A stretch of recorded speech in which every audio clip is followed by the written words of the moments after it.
And we're back. Although, Yeah. picture there's Waldo with a centaur. Yeah. But I mean, who knows? Oh, I decided for an actual date for the campaign kind of randomly. It is currently the 3rd of Marpanoth in 1492 DR. In case dates matter, I picked one, which is early or mid-fall. So there you go. Wait, is that in relation to this calendar? The simple calendar? Yeah. Yeah, it pops up every time, and I realized, wait a minute, maybe I should actually use that. Because there may be a chance that I have to actually calculate dates at some point, just so I know what timelines are advancing in which way. So I picked a date. Okay. I think this slots in nicely against Tomb of Annihilation, but the dates are kind of weird in 5th edition. They don't really matter. So it's Marp. I'm going to call it Marp. 3rd of Marp. Anyway, does anybody want to give a quick recap of what happened last time? We killed plants. Yes. What kind of plants? Was this at the graveyard? Yeah. Okay. Probably do need to do an actual recap for Teddy. Oh, not Teddy anymore. Monsieur Gibbles. Monsieur Gibbles. Don't worry, I'll just, refer to you as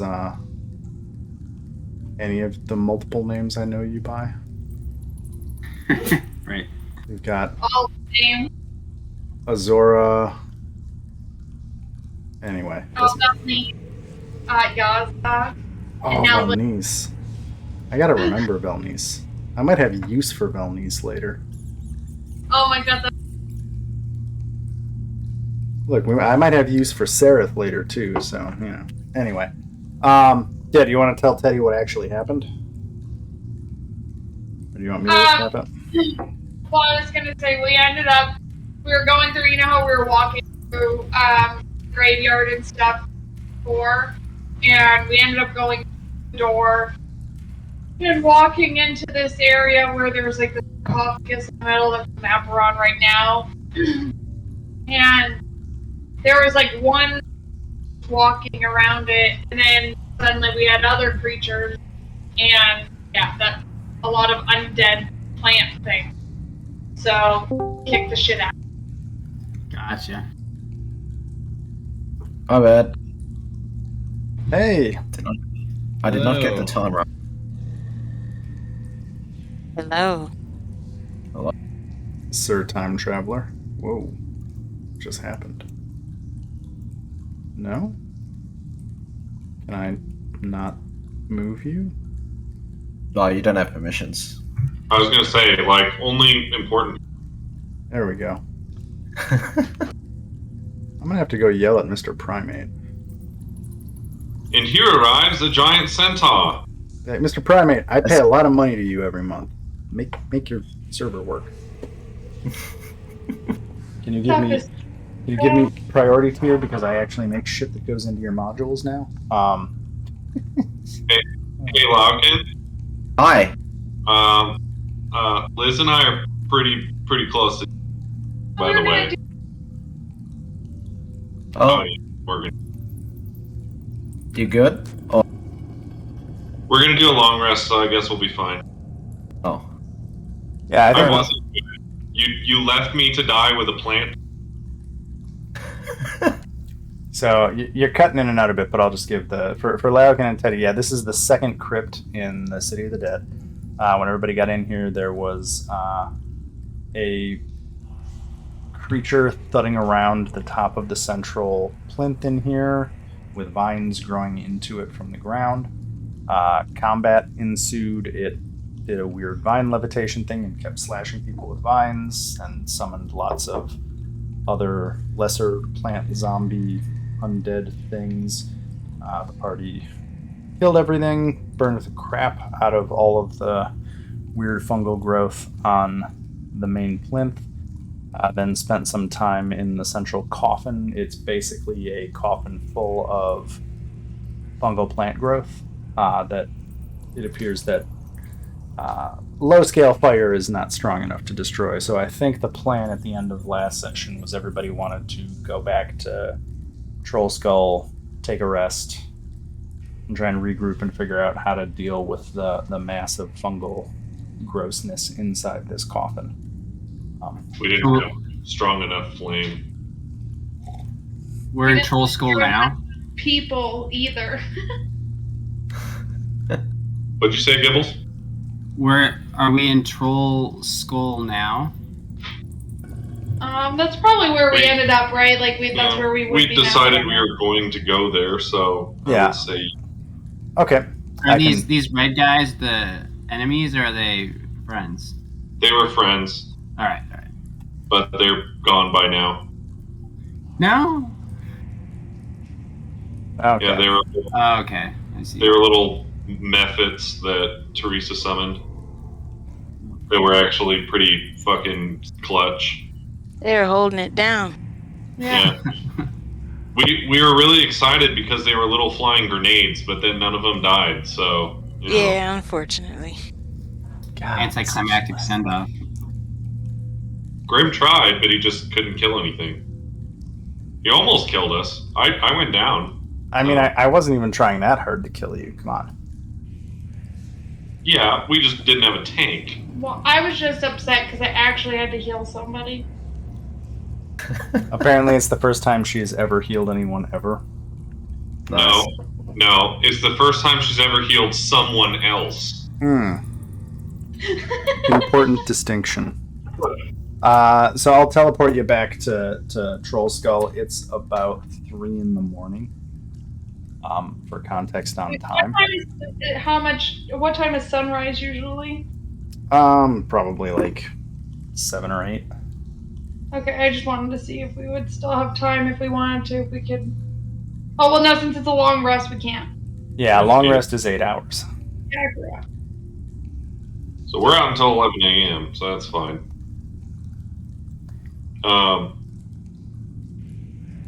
Yeah. Lolly was not happy with that combat. Okay. So assuming you guys take a long rest at the tavern, you're able to scrounge.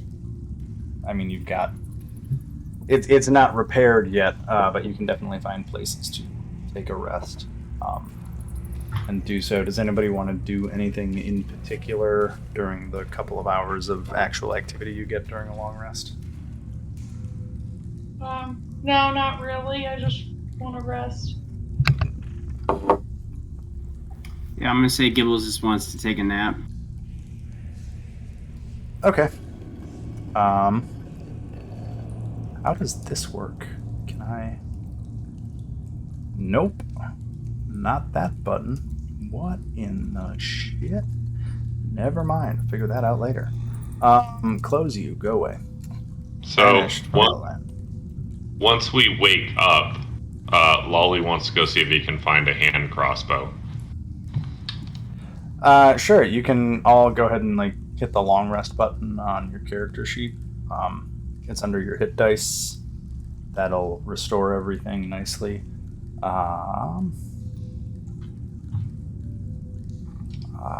Let's see.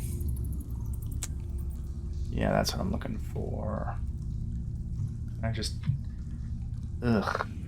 organize your notes, dude. Yeah, I mean, so the husband and wife weaponsmiths down the alley can probably. They had most of the mundane weapons you could possibly want. I know for Xanthiel they're working on sourcing some centaur-sized armor. But that's Embrick the Fire Ganassi and Avi the Water Ganassi. I'm assuming if you just want to go buy a hand crossbow from them, you're probably going to have a pretty easy time of just getting a normal hand crossbow unless you're looking for something more exotic than that.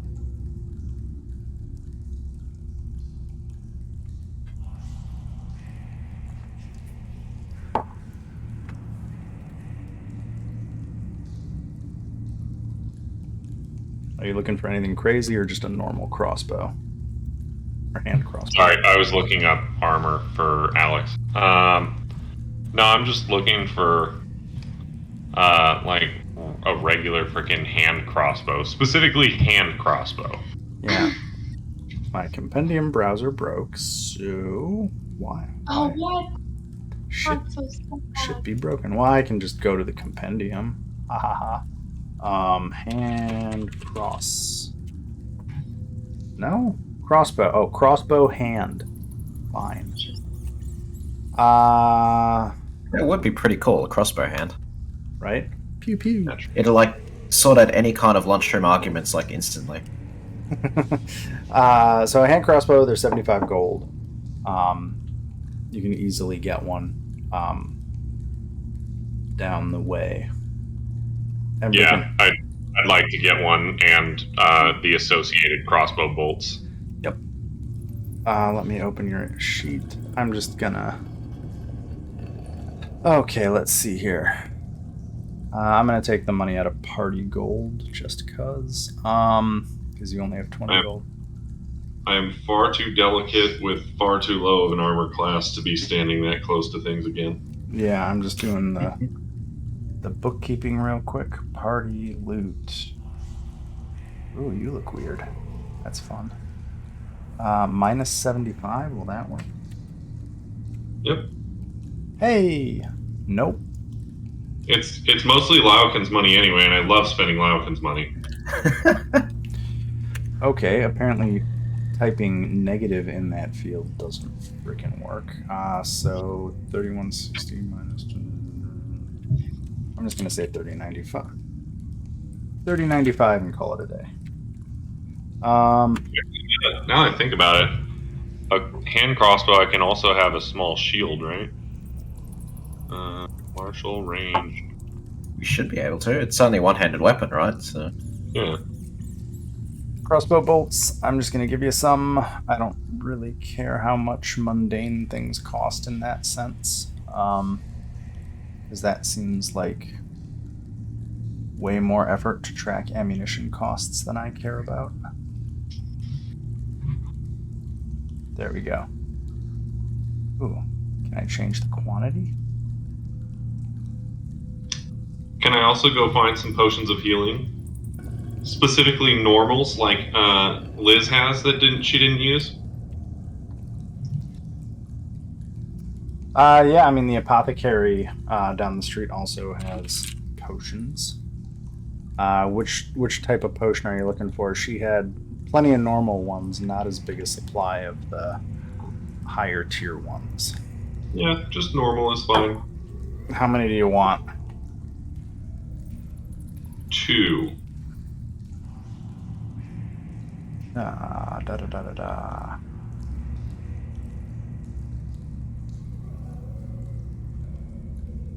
Those are potion greater normal. Really? 50. They're 50 gold apiece. So yeah, cool. I'll drag 2. Thanks, Lauken.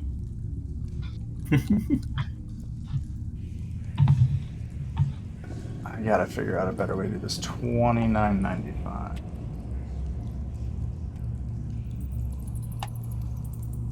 Cool. You're loaded up, and I'll say you can do that with like one of the hours in your downtime. So it's like about 11 a.m. Does anybody else have any housekeeping they want to do? I'm good. Teddy is typing furiously. No, that's real.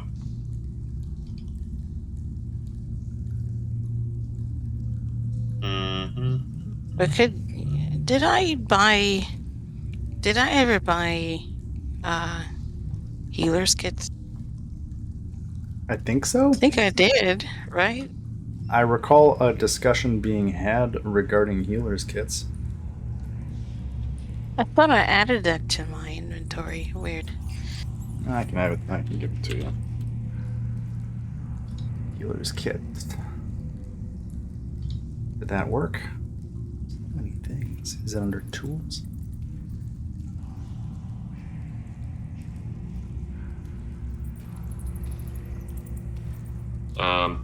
I'd also like to buy a shield while I'm at it, if I'm going to have a hand crossbow. Just Which kind of shield? a shield. Okay. I don't really need an expensive one. I just need like something. No, that's a magic shield. 5. There you go. There's a shield. That'll give you 2 more AC. Yeah, that's the idea. Okay, well, it's in your inventory. I don't know how much I care about stuff 14. that costs less. Okay, so Teresa, you've got your healer's kit. Teddy or Gibbles, anything on your end? I think I'm good. Okay, cool. So then y'all finish your errands and long resting. What do you guys? What is your plan for doing next? I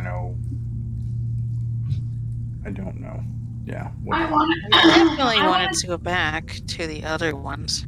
Yeah, but I want to find out like more information about it. So like if we can go to a library or something to see if we can find out any information about what those things were, and like how they work or any kind of more information about them. Yeah, it'll work. Yeah, I think contacts that you guys would know. So, Teresa, probably your first main contact would be to go back to the Blackstaff Academy. Yeah. Or one of the other schools and see if they know anything.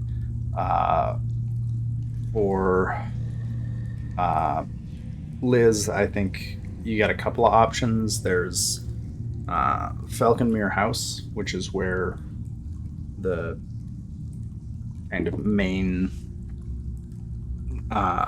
contact, as it were, for the Emerald Enclave. They're kind of based out of there as long as you're in the city. Outside of that, there are many magical and mundane universities that you guys could go try to reconnoiter and see if you can find any information about any of this. Is there a temple to Savaris by any chance? There's Because temples- that's the I believe there one are that. temples to every god except Bane, Merkel, and the third one whose name I can't remember. I ask because my character's a cleric of the god of knowledge, so you might know something, maybe, hopefully.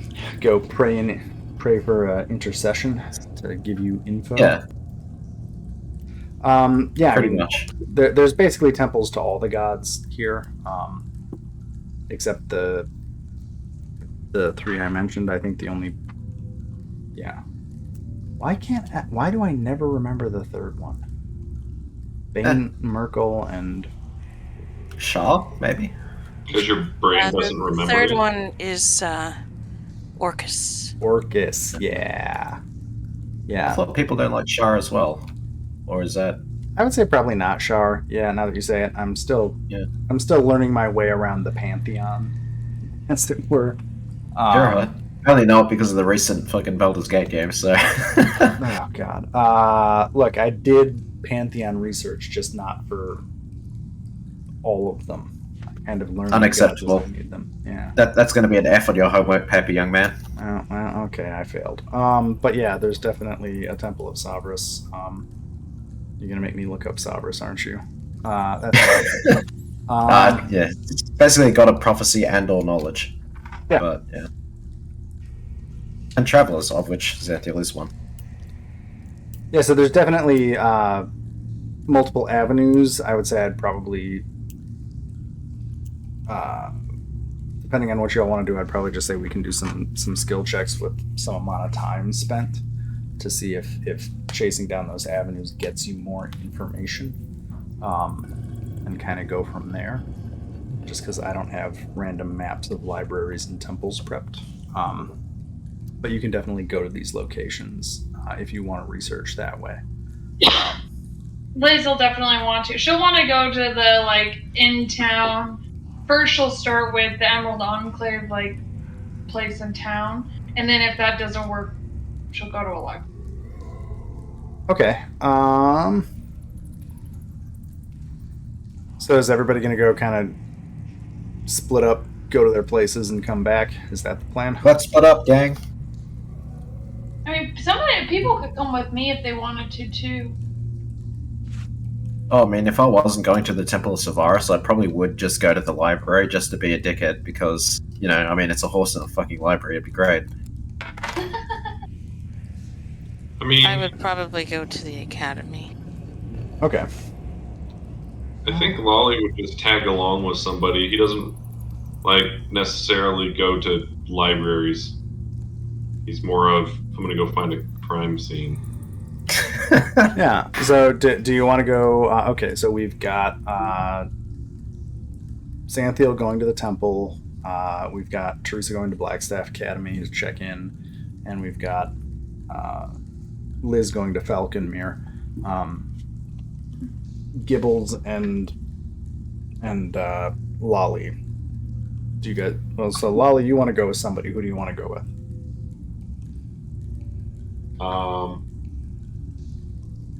Liz. Okay.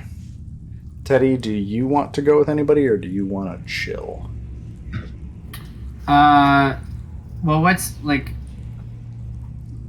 how long would this take? I mean, let's say 2 hours. Oh, I'm assuming that this I'll, activity is going to take a couple hours, and then I'm assuming everybody's going to come back after they do this stuff.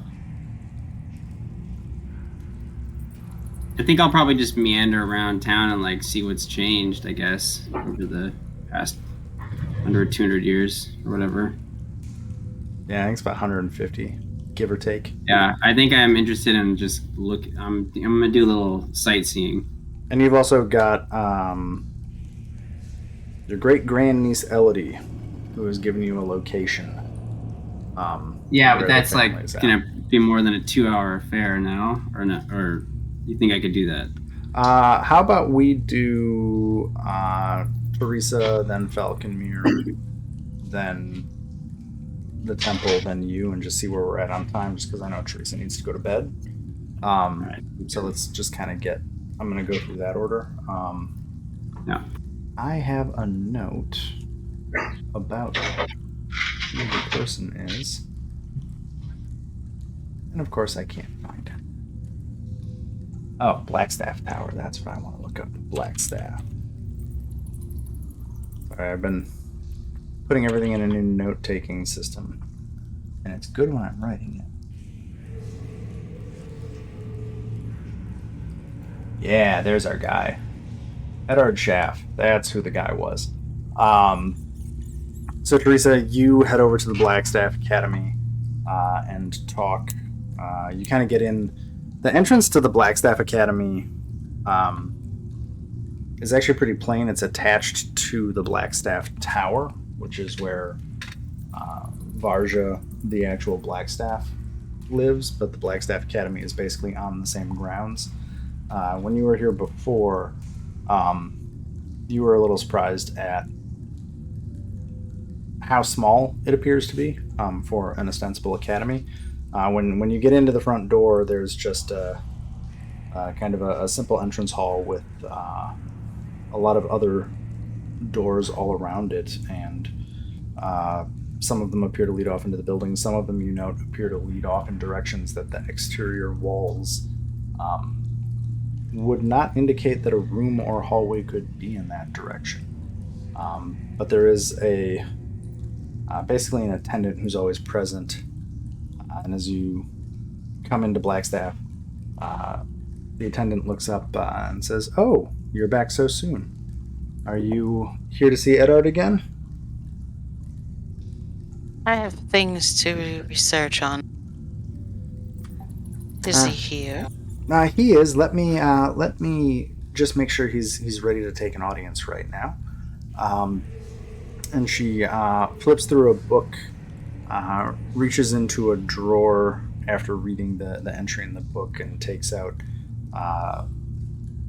a bell and what looks like an empty cup, and she taps the bell once and the cup once with her with a pen or a quill she has lying there. Cocks her head to the side, and after about 30 seconds, she gestures towards one of the doors in this hallway for you to go through, and says, "Yeah, Eddard can see you now. Yeah, please go through the door. He'll meet you right away." Of course. So she walks with an air of superiority. She's just like, I need to get there right now. Yeah, so you go to the door. You know this is one of the doors that should be on the exterior wall of the building you came into. And as you open it, it opens into the same office that you spoke to Eddard in last time you were here.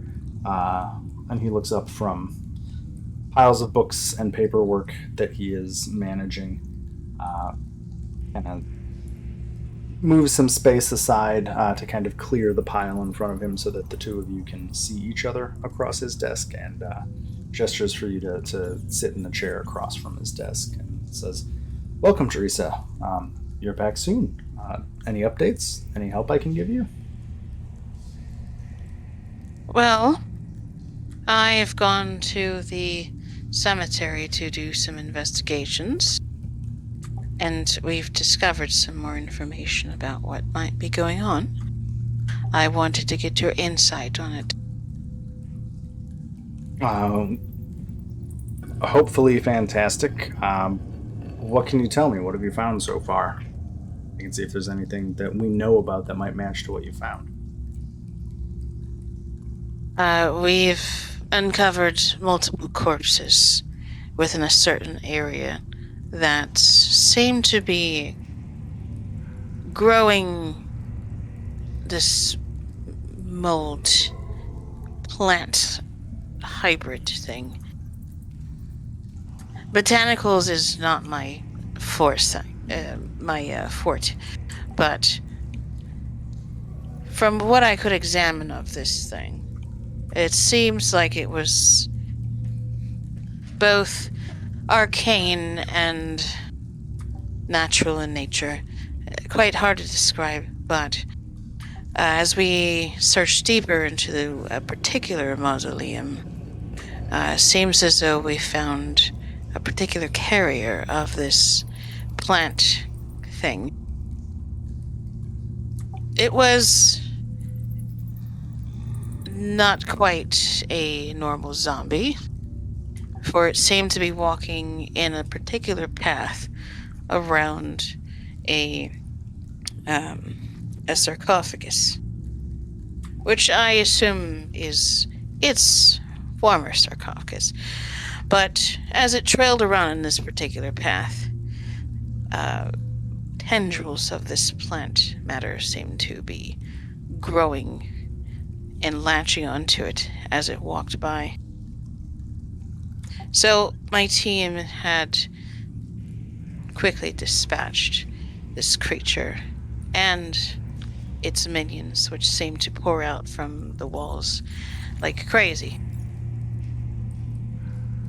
It seems that fire does most of the job, but the plant matter closest to the main creature was rather resistant to fire.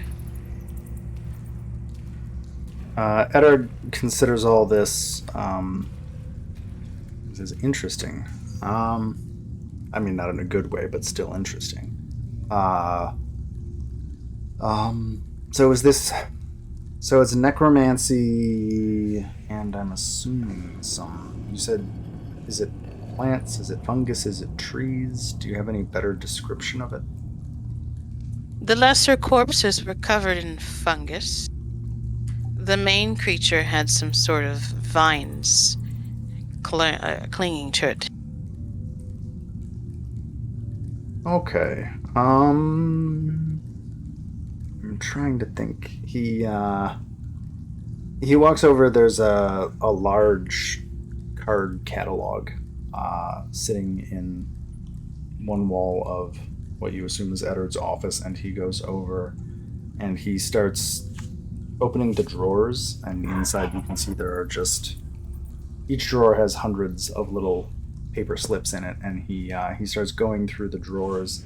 It looks kind of haphazard at first, but as he keeps going, he's kind of muttering to himself about the descriptions you gave, and he'll check cards, pull one out, look at it, match something on the card to another drawer, and eventually he pulls a single slip out of the drawer, places it on top of the pulled out little card catalog thing, walks over to his desk and grabs a book, comes over and writes some notes down really quickly, and then puts the card back carefully, making sure he puts it in the right place, and then sits down and says, well, so I don't think I have a great answer for you, but I think I might have a lead for you. So based on all of the descriptions you've given, I think there might have been some record of this in Candlekeep. Is Teresa familiar with Candlekeep? She definitely would be. Okay. Yeah. Just want to make sure you know what that is. I'm assuming you do, but just making sure. So Candlekeep's like pretty much the world's largest library. It is. Yeah, the largest library in the world. So I don't have specific knowledge, but as you can see, he gestures towards the massive card catalog. I try to keep a lot of notes.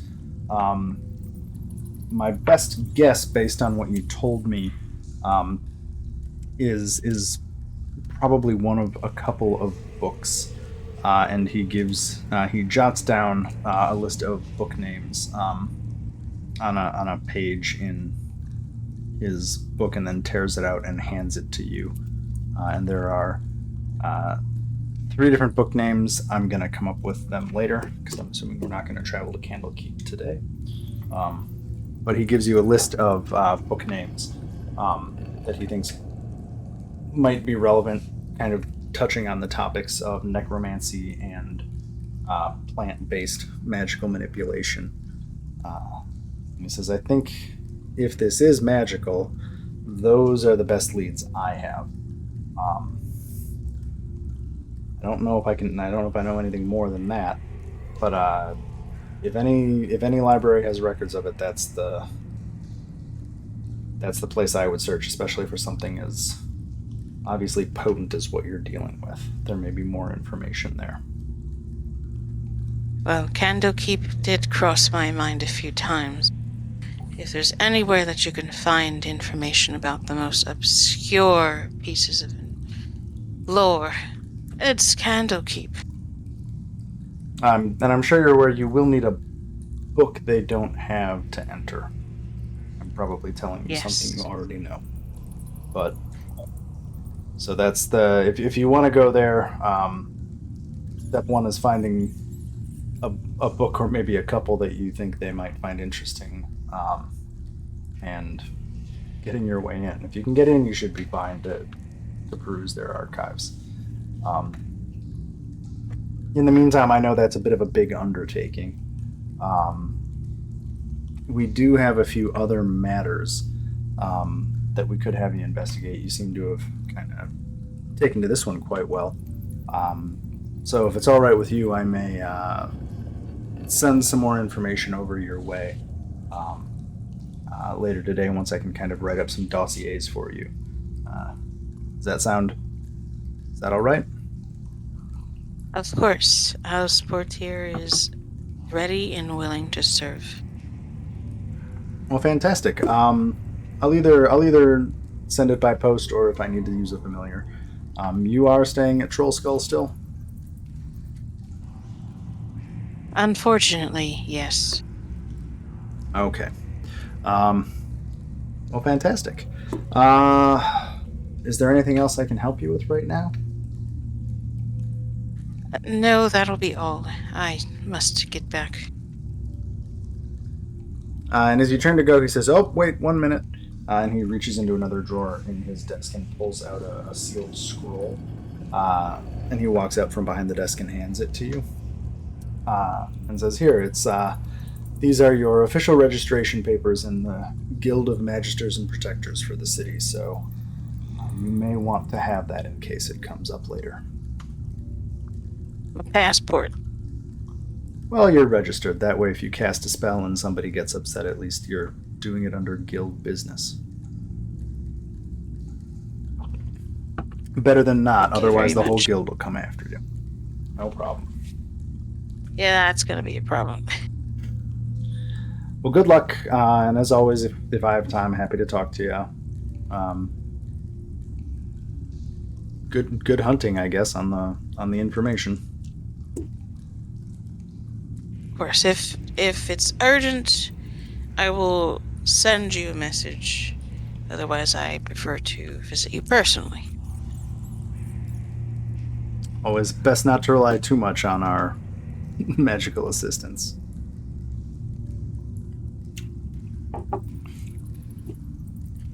And then she will actually go back to Troll Skull Alley.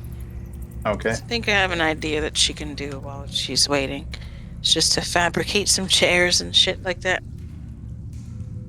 Okay. And you can add like something that denotes that you have like your official guild writ or whatever, just in case it comes up. But you are now an official member of the. It's a very long name, but it's basically the Order of Magisters and Protectors. You're a sanctioned guild magician in the city now. Per kind of the other notes I had briefly sent. Cool. So you go back to Troll Skull. So I think Phaulkonmere is probably the next one. I think I have an image of it. So that's Liz and Lolly. Am I correct there? What happened? Hi. Hello. We're back. Wrapped up the Blackstaff stuff. You guys are heading. Liz and Lolly are headed to Phaulkonmere. Yes. Cool.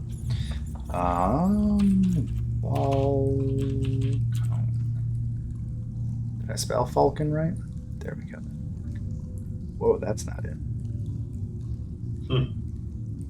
Yeah, that's it. No, that's not. It turns out Phaulkonmere shows up in a lot of damn notes.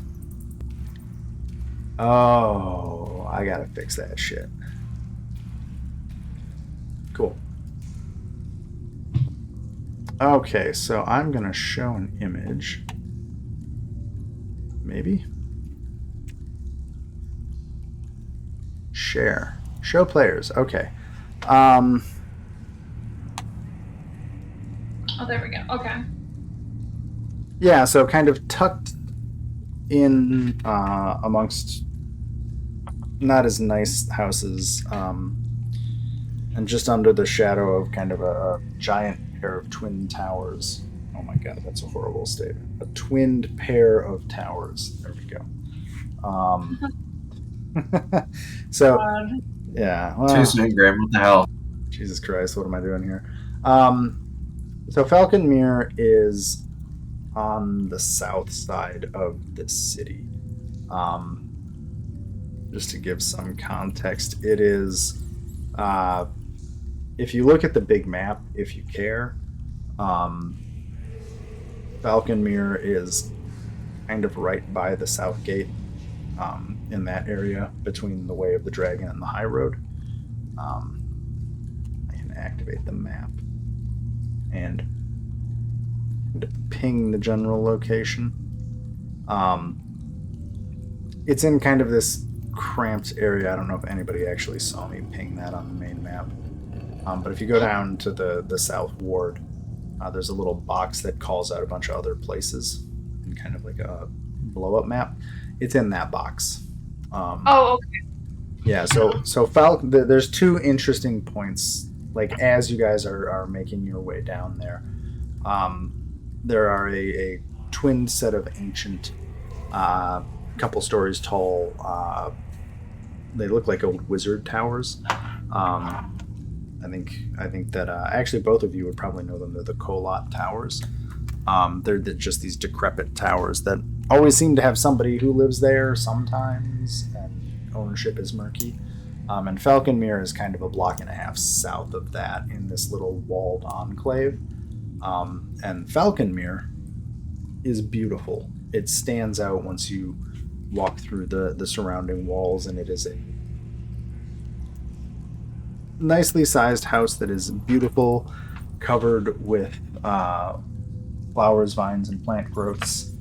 You can make out that behind it there's probably an extensive garden. But you head over to Phaulkonmere, and damn it, I need a book, don't I?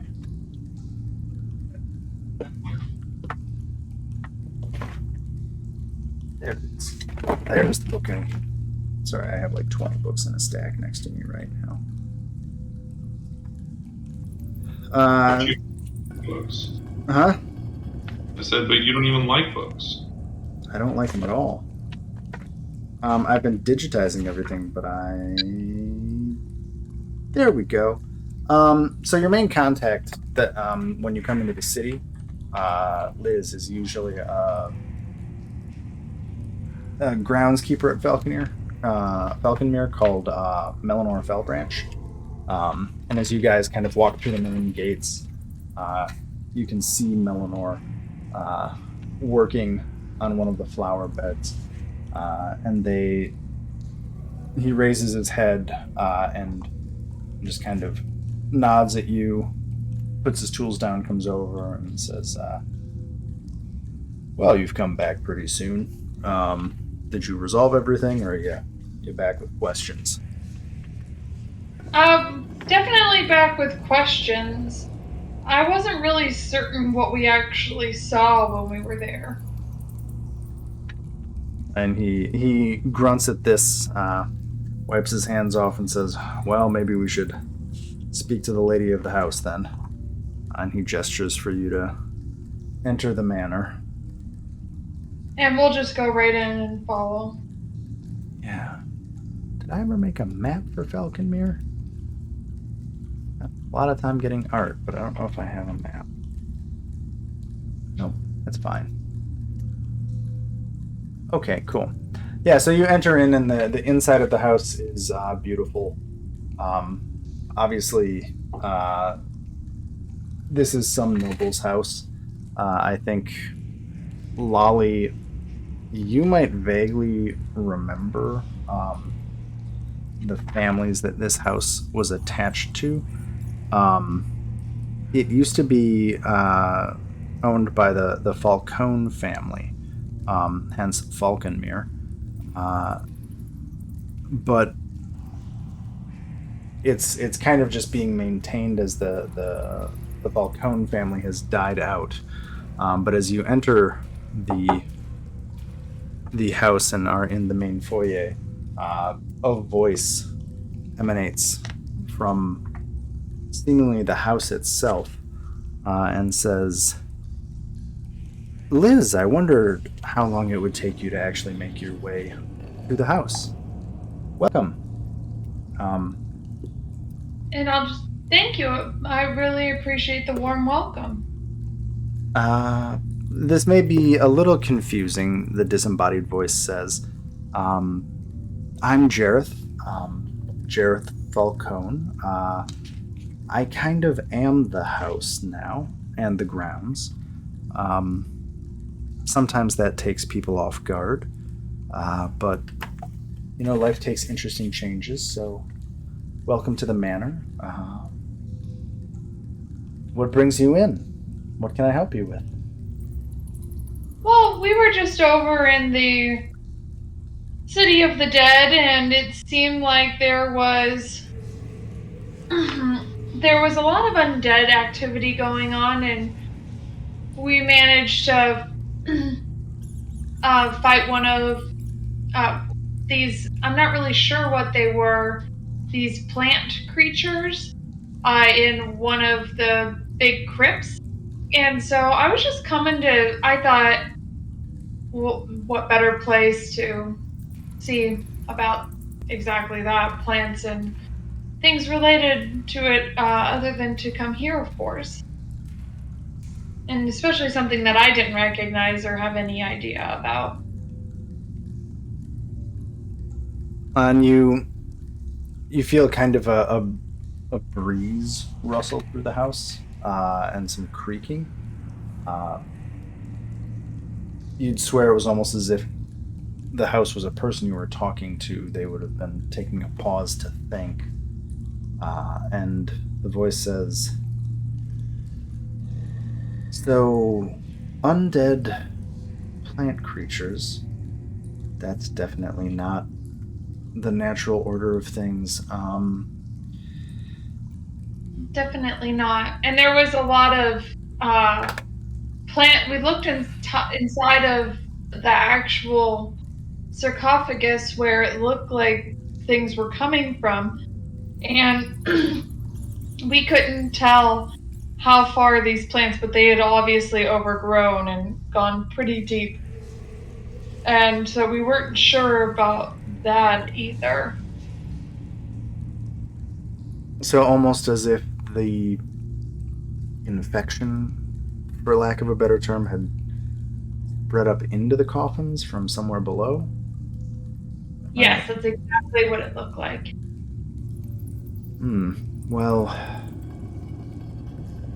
underneath Waterdeep is a pretty interesting conundrum. I've never spent much time there myself, but there are many things under this city, and my best guess would be if this is infiltrating from below, maybe the source of your problem is further down. I mean, would Lolly be familiar with the underside of the city from prior investigations? Yeah, you'd know about two major things. So, and I think for player or for character context, let me think here. So, I think you would know about a city called Skullport. Skullport is a subterranean criminal haven that is somewhere underneath Waterdeep. The rumors are that it connects to the Underdark and that it has an underground river that eventually provides multiple pathways in and out of Skullport. There are ways to get to Skullport from Waterdeep, but most of those pathways are fairly closely guarded by various members of the criminal underground. In your prior dealings, you probably would have become aware of these, especially in law enforcement, but law enforcement also generally takes a kind of hands-off approach. Like the City Watch and the City Guard know that Skullport exists, and as long as Skullport stays in Skullport, the city doesn't do too much about it, because that opens up a whole can of worms that they're usually happy to let a certain amount of illicit behavior go on without trying to cause a war between an underground city and Waterdeep. I think that's probably as much as you would just know from your dealings in prior investigations here. The other thing that you would know about, that everybody would know about, is there is a tavern in Waterdeep called the Yawning Portal. And that tavern is world famous because it connects to the Undermountain, which is, some say it's the ruins of an archmage who used to live in the site that became Waterdeep. Others say that archmage still exists and is either plotting to overthrow Waterdeep or plotting to save Waterdeep. But one definitely known fact is the tavern, the Yawning Portal, was built over a gaping pit that gives access to the Undermountain. And that dungeon complex basement of a mage's tower that no longer exists, whatever it is, People go down there. Most of the people who go down there never come back. And the proprietor of the building is very tight-lipped about. He's more than happy to lower you down in for a fee and bring you back up if you tug on the rope, but beyond that, he doesn't tell many stories about what lies beyond the yawning portal in the middle of the tavern. But that obviously connects to some sort of structure underneath Waterdeep. So I think, yeah, anybody who's not living under a rock has at least heard of the yawning portal and various legends of various dubiousness about it. Okay. So I kind of sidetracked there. We were talking about Jareth, the voice of the house, had recommended you look deeper. I don't know if we actually got further in the conversation than that.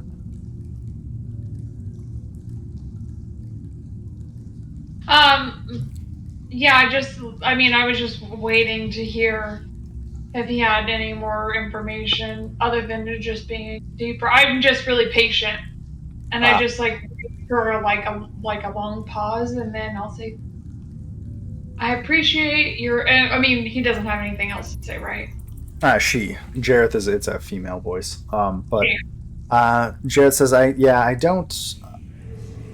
Obviously, I'm not leaving the house much these days, so I'm not aware of anything. I haven't felt any intrusions into this property, but I would have to guess at the intelligence of anybody who would try to grow up into my gardens. Probably not a wise move. But I'm afraid, I think the reason we had asked you to investigate, the main reason we had asked you to investigate, was to figure out if this is a one-off situation or if there is more going on, and it definitely seems, from your description, like there may be more. There were... Absolutely. Lolly will kind of pipe up too and say that I do believe that it would be quite obvious if this moss was to be growing on your property. It is quite pungent and easy to detect. The whole house kind of rattles a little bit, and Jareth's voice says, I would be immediately aware of any other power attempting to infiltrate my grounds. And I just look over to Lolly, and I just stare at him and say, "Of course you would. Thank you so much for all the information. We'll be going now." I will be well. Be safe. I'll just look around and be like, "Yeah, it was lovely meeting you." And you as well. You're always welcome. Obviously, my hospitality isn't what it once was, but I'm more than happy to provide a roof or information if I have it. Your hospitality is world class as usual. Thank you so much. And then we'll leave. Okay. As you're walking out, Lolly, you head off to the gates, and as Liz is following you, Melanor, the groundskeeper, very briefly, just kind of falls into step with you behind Lolly and says quietly, "So, do you have anything to report on these heroes of Chult? Do they seem to actually be heroes, or should we be wary of them?" I'm not sure just yet. He nods and says, more loudly, and Lolly, you can hear this. Well, I guess thanks for stopping by. I'm assuming I'll see you later. And he peels off and returns to his garden bed he had been tending. And as we're walking, I'll turn to Lolly and say, just very matter-of-factly, not like upset or anything, just say, I can't believe you. That was very disrespectful, and you're not welcome to go with me places again. Uh-oh, somebody's rolling something. And I just say this in a really calm voice, like, just passively not caring and just like matter of fact. I'm trying to figure out why she's angry with me. She doesn't seem angry. Why she is not allowing me to go places with her.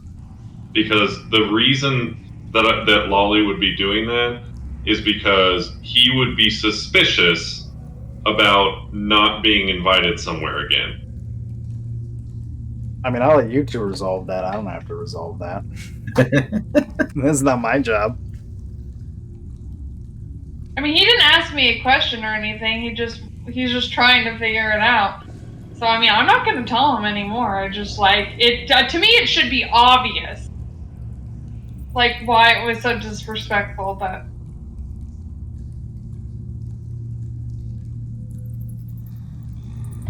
I mean, Lolly's just thinking that, like, there has to be something sinister going on if he's not allowed, so that's all. Well, I guess next time you guys try to go somewhere as a pair, we can figure that out. I'm assuming you're not allowing him to go places does not extend to going back to Trollskull Manor. oh no, just like Sleep on the couch.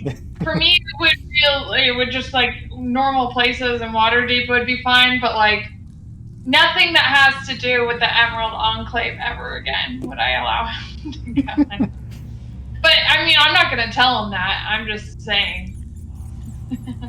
I just say that it's rude. If he asks me a question, I'll answer it. But if he just rolls insight on me, I'm not saying anything, and I'm not reacting at all either. I mean, Lolly's going to be, one, suspicious of her, and then two, thinking, well, the house invited me to come back, so whatever. The house. Yes, Jareth the house. Take care, Teresa. I think I've at least set up most of the stuff for you. So Good night, Teresa. Bye, Teresa. Bye.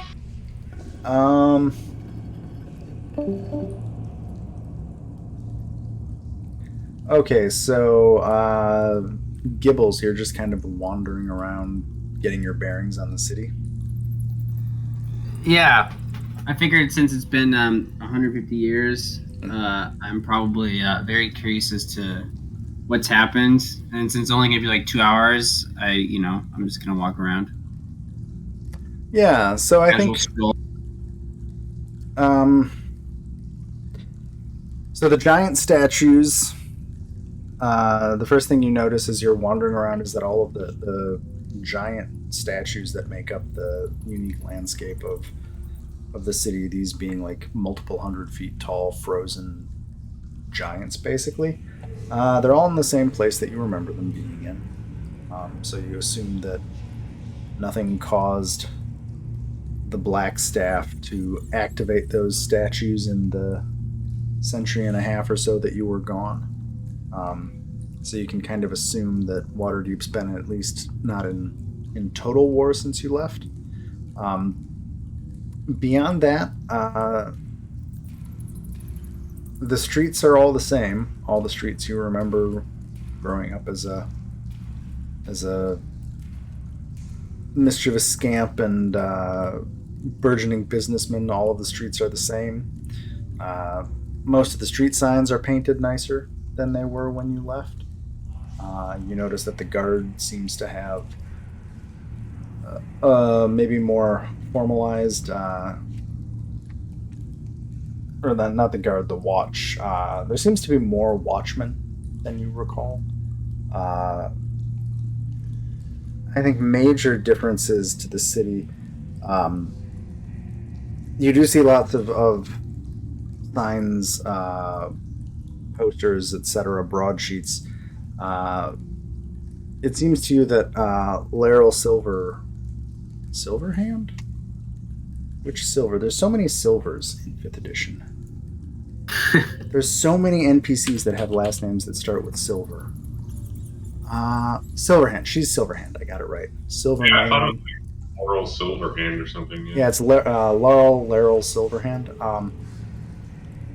You do notice that it seems, compared to the Open Lord when you were there, who I honestly don't remember who it was at this point, but it wasn't Laryl. And it wasn't the guy before her, and I honestly just don't remember who was the Open Lord 150 years ago.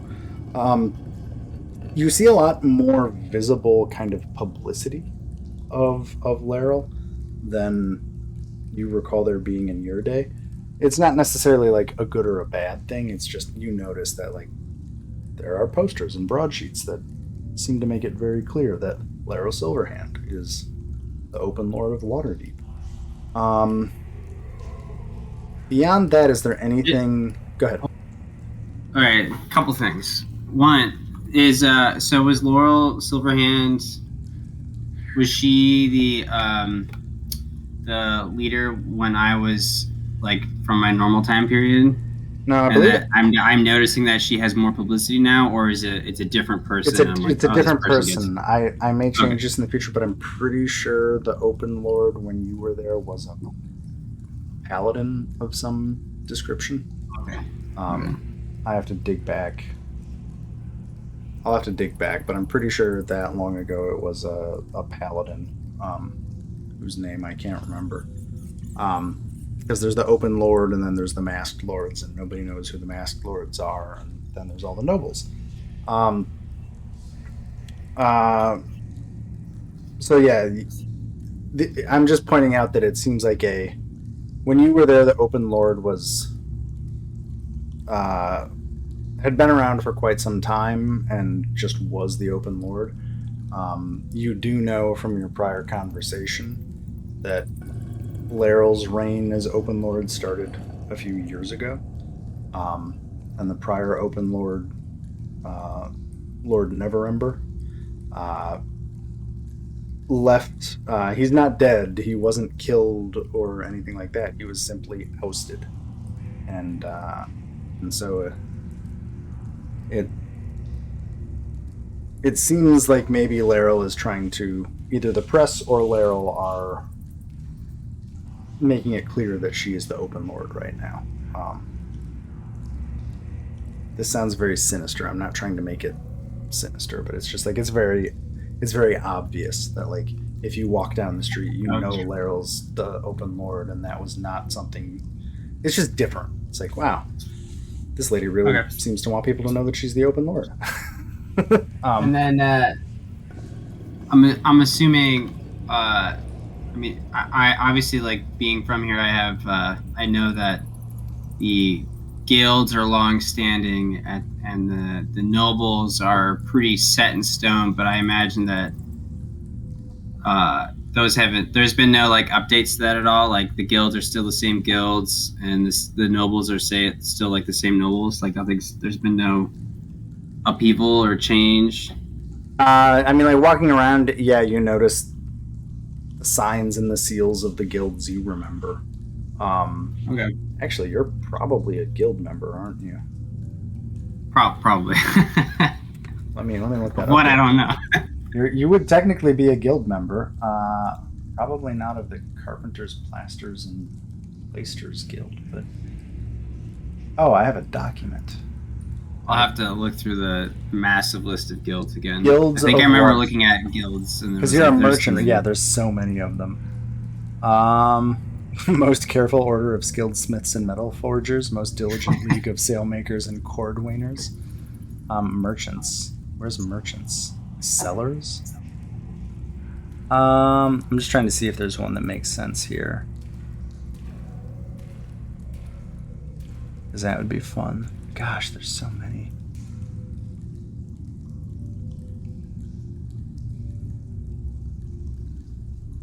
I'll get back to you, but you're definitely part of a guild.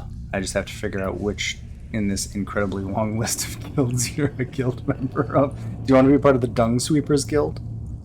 Why not? Let's do it. No. I feel like there's got to be a Merchants Guild. I just can't find it right now. That's fine. What's well a then, mercer? I guess Does anybody know what a mercer is? Order of Master Tailors. Type of DM. Thank you. I'm very funny. How's he a Merchants Guild? Interesting. Maybe I'll make one up. I'll figure something out. But yeah. And as far as nobles go, I think without investigating into that more, it would be hard to know if there have been any like major political upheavals, and even if there were, that may not be common knowledge.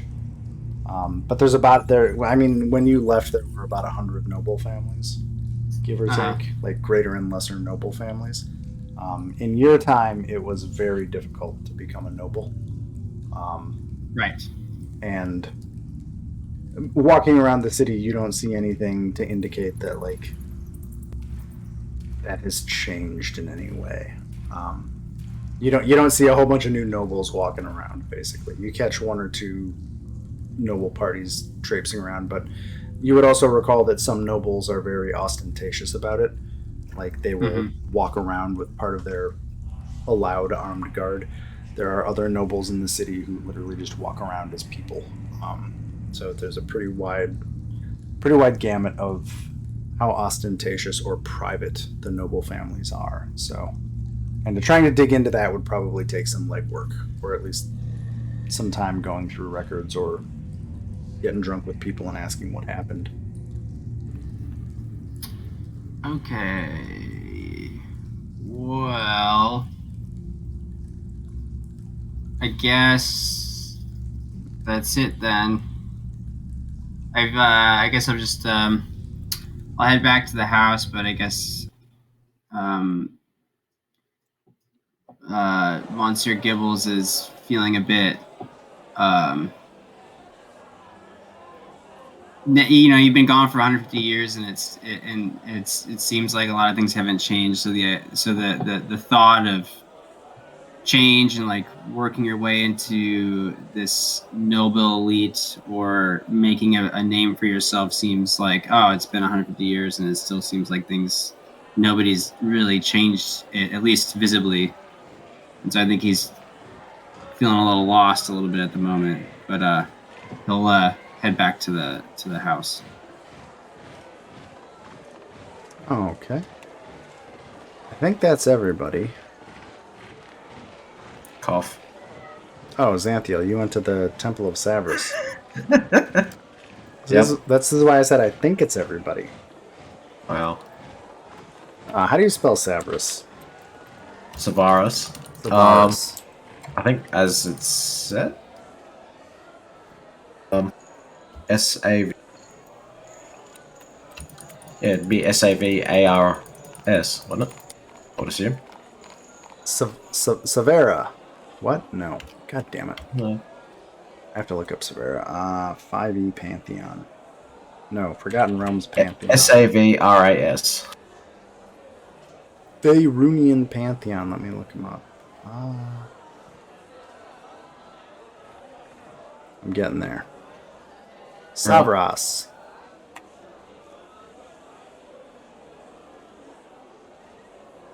Oh, okay, cool.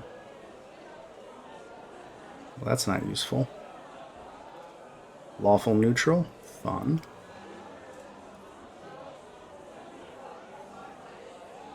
Oh, not many people know about Savras. Okay. Cool. This is kind of like a follower of Mystra and then became a god on his own, I think. So he's a true god, but a minor god. Cool. So you do eventually find a temple to Savras. It's not one of the grand, beautiful temples that you might find to, Torm or somebody who's not Torm, because,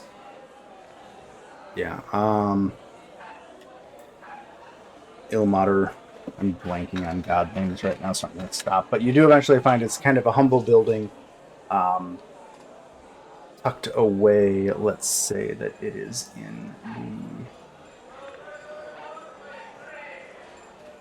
I will say it's actually in the South Ward, kind of one of the less affluential parts of town where property is probably cheaper, but you do find a temple as you walk in. It is adorned in the main chapels, probably not the right word, but kind of in the main chapel space, there are some tables arranged, and there are some tasteful mirrors hung all around the walls of the room, and there is a pool of a shallow reflecting pool in a large almost like a baptismal font, if that reference makes any sense. But just like imagine a giant baptismal font carved out of simple stone. Is that like I think I've heard of a baptism where they happen in like lakes or something. I don't know. No, okay, it's a bad description. It's just a. All right. I don't know much about religion. That's fine. That's fine. A big bird bath. Oh, cool. Okay. A baptismal font is just a really fancy bird bath. Sorry if anybody here's super Christian. You take the same structure. It's just usually really fancy. But this is simple. Yeah, it's large. It's about a meter across. Shallow water. Kind of as you walk up to it, you can tell that it's designed for you to be able to look into it, and it plays off of that same theme of mirrors that you're seeing all around. And as you glance into this tasteful and understated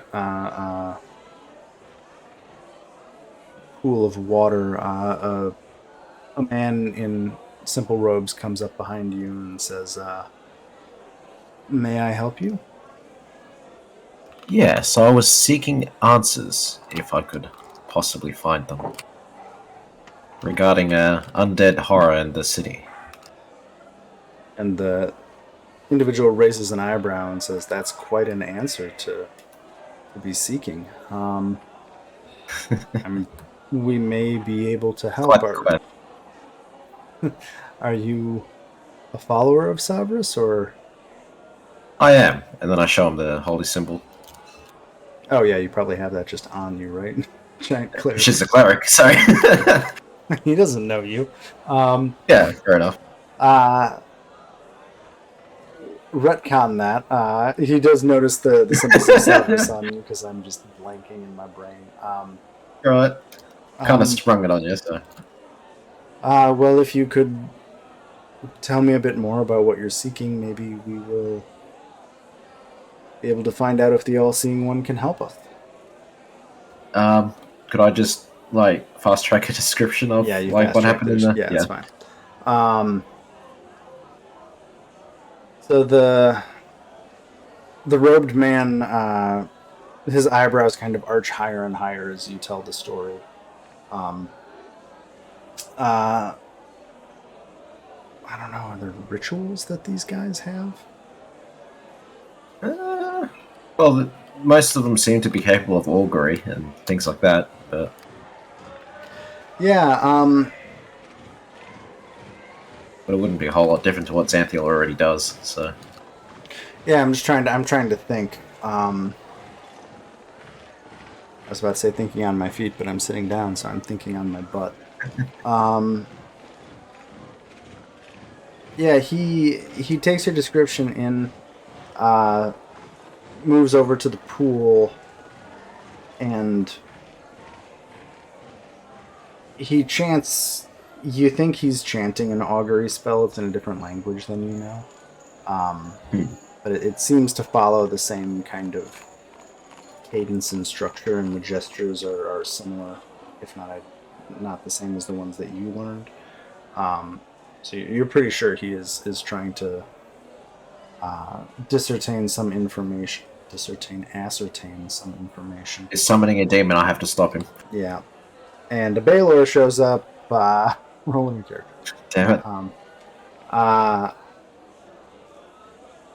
And as he finishes the spell, he stares into that pool that you are both standing next to and just waits. And as he does this, you see in the pool, it looks like 5 drops of water fall into it and make very obvious splashes. But looking up at the ceiling, you notice that there is no water or leak above. And I'm going to say monk, just for this lack of a better term. The monk turns to you and says, well,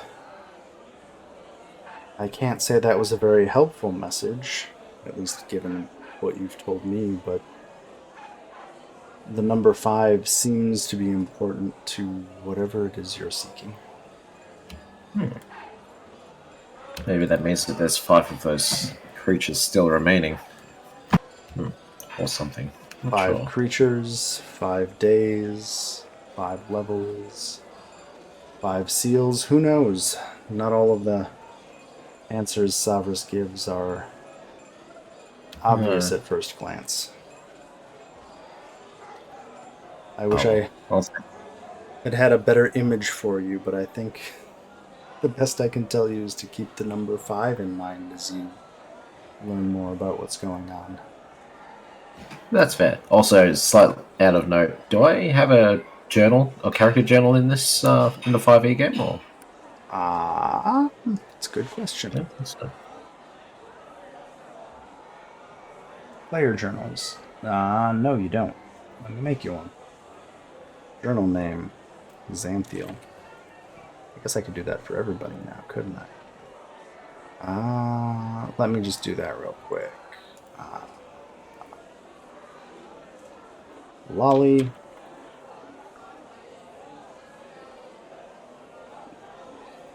Gibbles.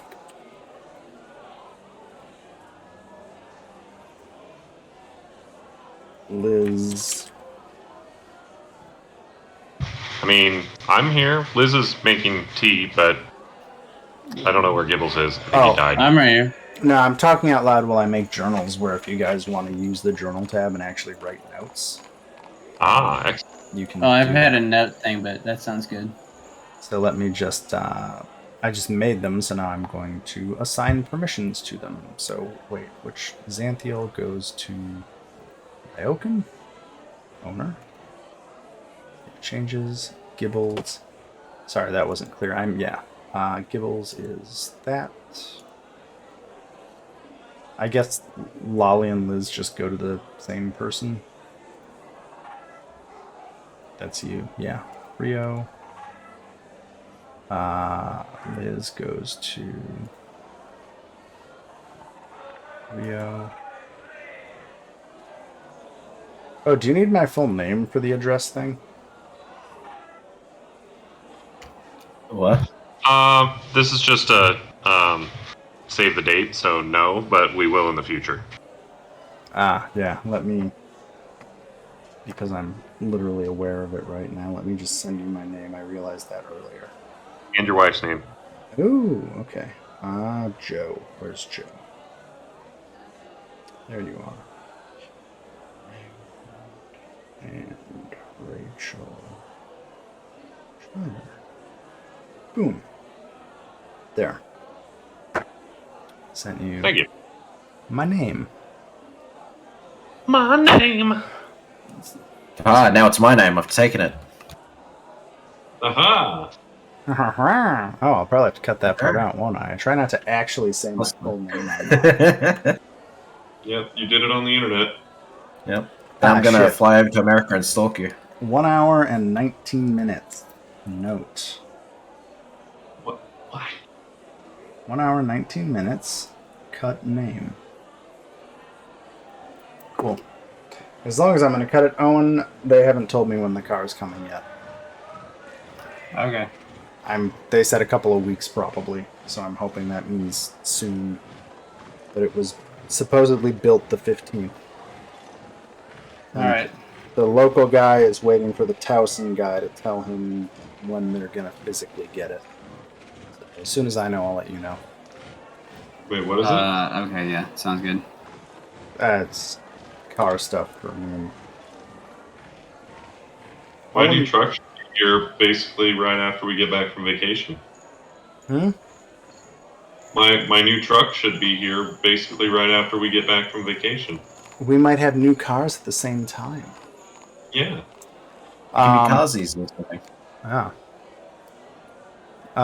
Okay. I'm going to use the restroom and then go from there. So I will be right back. If anybody else needs a break, now's a great time. But I'll be right back. Amethyst as well. I'm leaving. Goodbye. Yeah.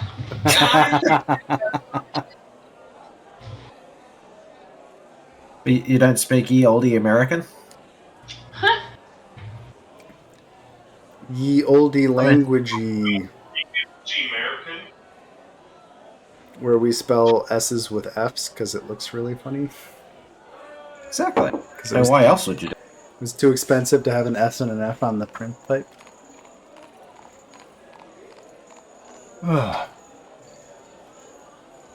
The world's first style guide. Okay, now have I forgotten anybody? I think we've covered everyone.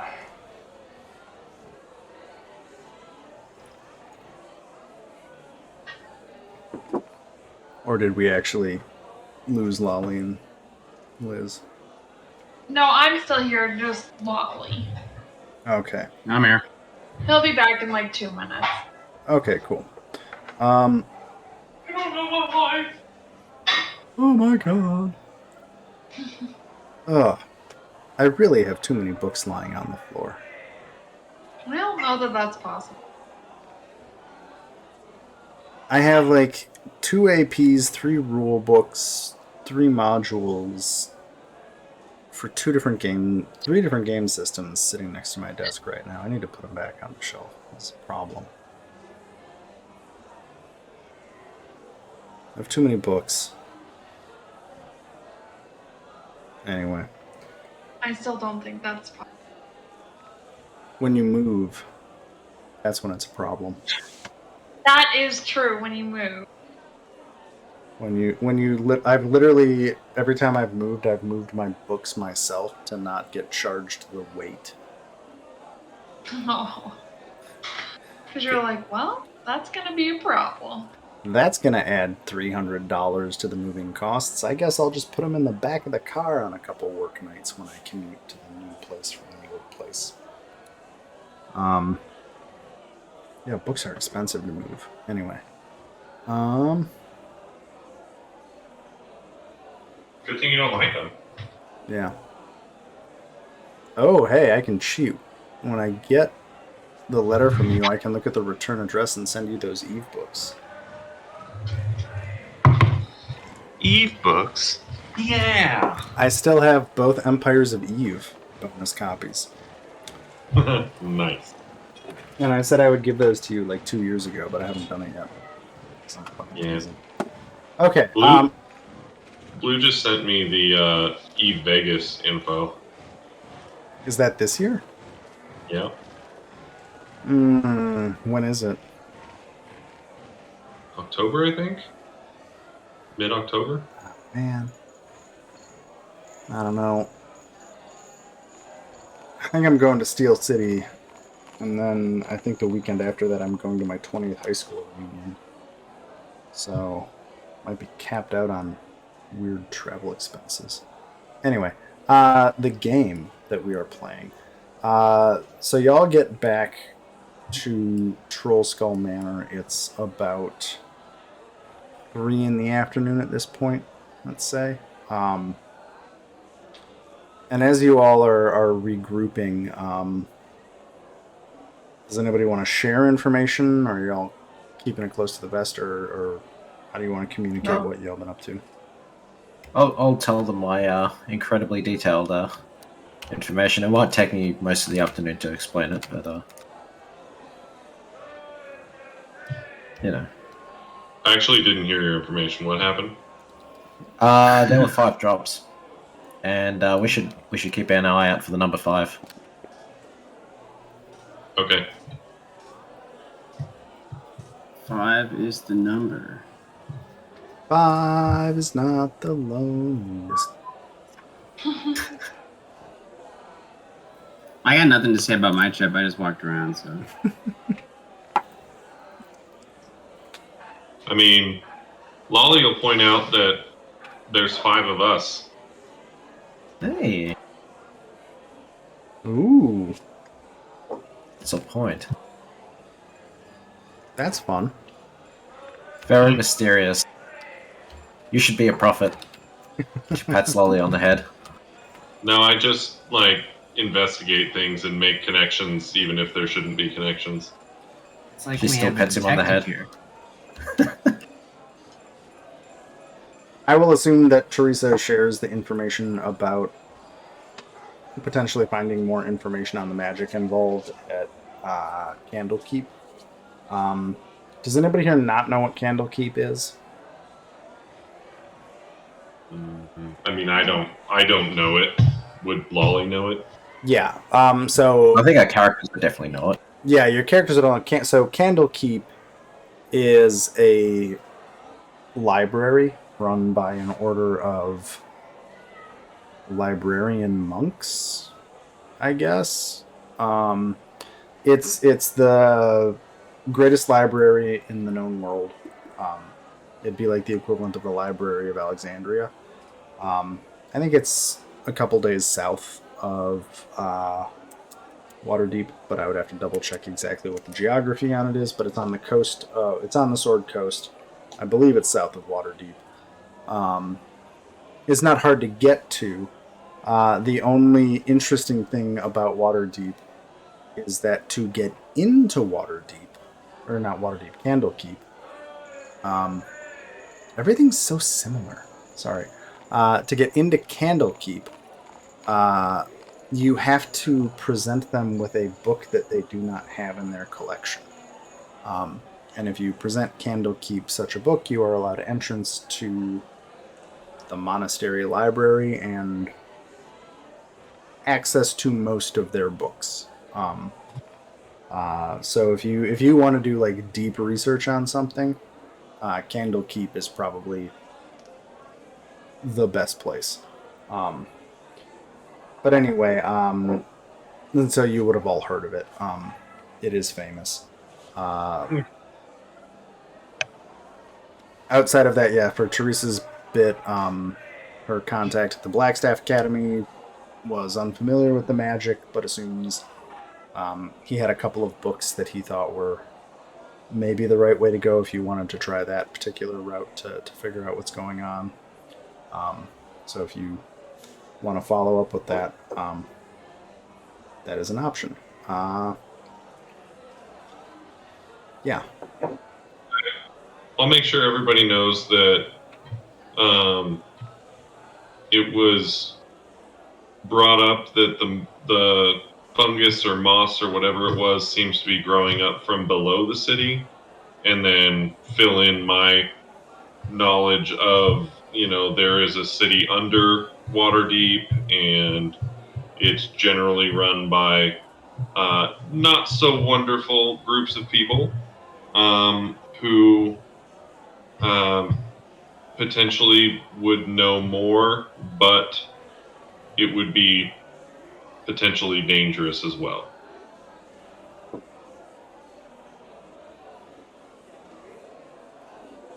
And that there's entrances sprinkled around Waterdeep.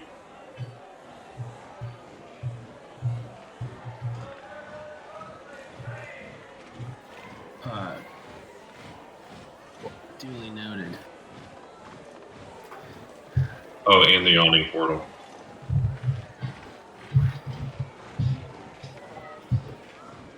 And I think, Hey. yeah. I was gonna. How do we open up the journal? So there's a little book tab on the right side. Oh, I see. Yeah, and so you should see under player journals, you should have Gibbles, and you should be able to open it and edit it. Thank you. So yeah, if you want to keep notes in there, feel free. It's up to you. Oh, pardon me. Oh god. Okay. And I'm back. As you all are comparing notes, there is a knock on the door of your tavern. I'm gonna open the door. Cool. Opening the door, you see a dwarf looking down. He is very dwarven looking. Why are we all... Activate the scene. That might help. Sorry, I didn't realize you were still on the map. There we go. Hopefully y'all can actually see Troll Skull now. So as you open the door, you see there's a dwarf standing there. He's not actually carrying a saw and a bunch of boards like the token, but he is wearing a heavy set of a workman's apron. He looks like a pretty salt of the earth type guy. And as... You okay? You talking to me? Yeah. Were you trying to move your Yeah, character? Or no? Yeah, he won't move. It's fine. How about that? That's weird. There we go. Been a lot of lag the last week or two using Forge. I'm not super thrilled about that. Loads faster though. And as you open the door, he says, Thurgrid, at your service. I heard you were looking for some renovations to this tavern. Some bard called Volo came over. Is this the right place? Oh, why, yes. Come in. Do come in. Yes, wonderful. Please. He comes in. He does have a satchel under his arm. And he kind of looks around at all the busted tables, puts his satchel down, grabs one of them and just upturns it to have a somewhat level surface. It wobbles a little bit, and he pulls a chit of wood out of his apron and just slams it under one of the legs to balance it. Gives a short grunt of approval, and then throws his satchel on the table and says, so...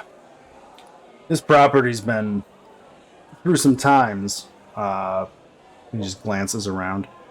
And my family's been aware of it for a while, so Volo told me you were looking at getting some stuff done here, so I dug out some previous plans we had and wanted to, I guess, give you my pitch, if that's okay. Well, I'd love to hear it. Hear it. And he says, so I'm Thurgrid, Drumthronir. You can just call me Thurgid or Gid, whatever you want. I'm with the Carpenters Guild. He reaches into another pocket and pulls out a little wooden symbol and kind of tosses it on the table.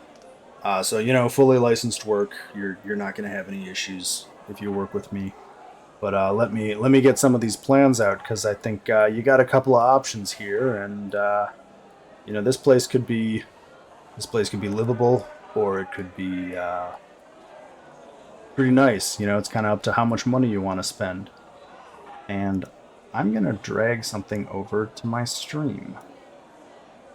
So if you want to hop over and let me know if you can see my stream. Hopefully this works.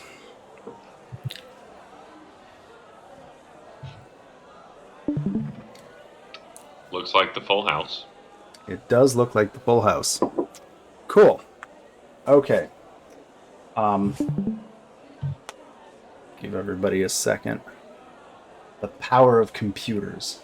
So right now, this is kind of... He pulls one sheet out. This is what you got right now, right? You got a bunch of trash and a bunch of leaky boards. And we can fix this. But it kind of depends on how nice you want to fix this place up. So, like I said, my family has been kind of itching for the chance to give this place a going over. So I wanted to show you some of the options and tell you kind of what you're looking at. But my first question for you is: are you looking to reopen this place as a tavern? Are you looking to have guests stay? Are you looking to just have the tap room open, or do you not give a shit about any of that? We may have to confer with our permanent guest here about how we handle the bar. It seems to me that he would be quite all right with having the bar reopen. And as you say that, two of the cups on the cupboard over here just float over and gently place themselves on the bar, uh, kind of looking like somebody's preparing to serve. Well, perfect. It seems our ghostly friend has spoken. I get Belcorge out of here for now. Our apple friend just disappeared. What were those plans again? Either a bar or a tap room or... Well, so the plans I've got here, yeah, it's kind of renovating it for business down below and personal space up above. But I can show you a couple versions, and then we can kind of get down to details. But let me kind of show you. I got a couple of plans here, kind of not all the furniture's in place because there's like what you guys want, but here's a pretty straightforward, like, just finish the floorboards up, get everything cleaned up, get your stage up there rebuilt, get your tables and chairs. That's kind of like the base level renovation that you can get here. That's kind of your low cost entry level. And then What are we looking at for entry level low cost? yeah, that's a good question. So just getting this place kind of fixed up, we can probably get that done for about 2,000 gold if we're doing the entire place. Right, this is a big property, and everything after that, the price kind of goes up because you got a big property here.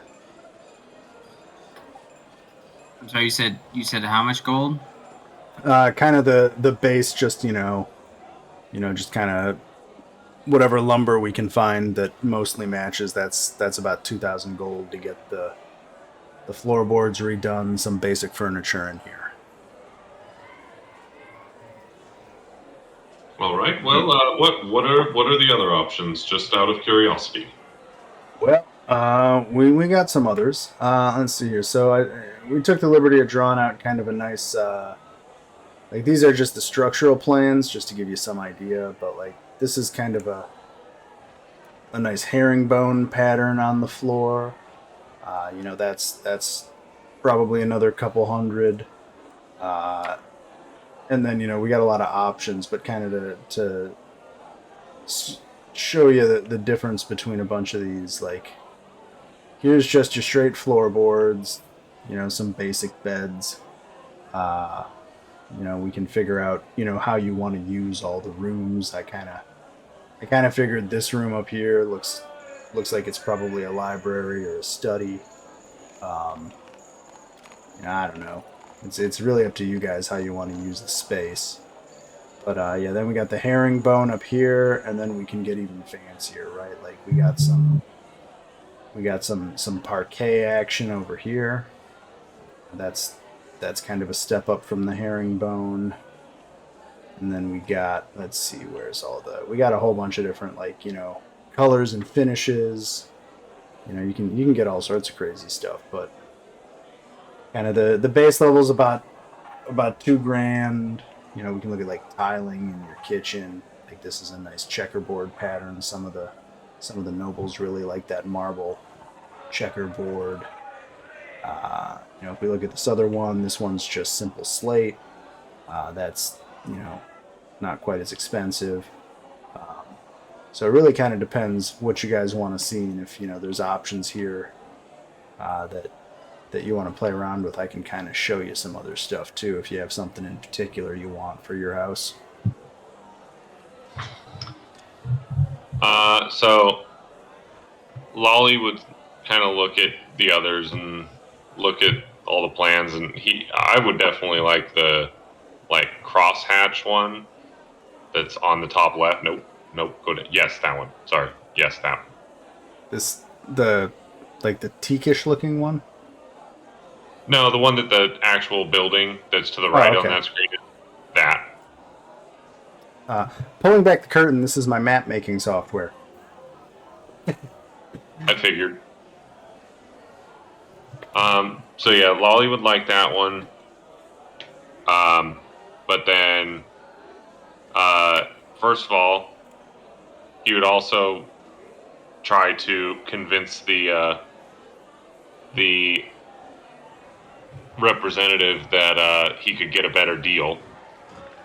So Lolly would say if we could do those floors, and then still have all the upgrades for all the upstairs and everything, get the beds and get the library set up and all that, for the original 2,000, but then we would invite this guy and a couple of his friends to the grand opening of our new tavern and take care of them.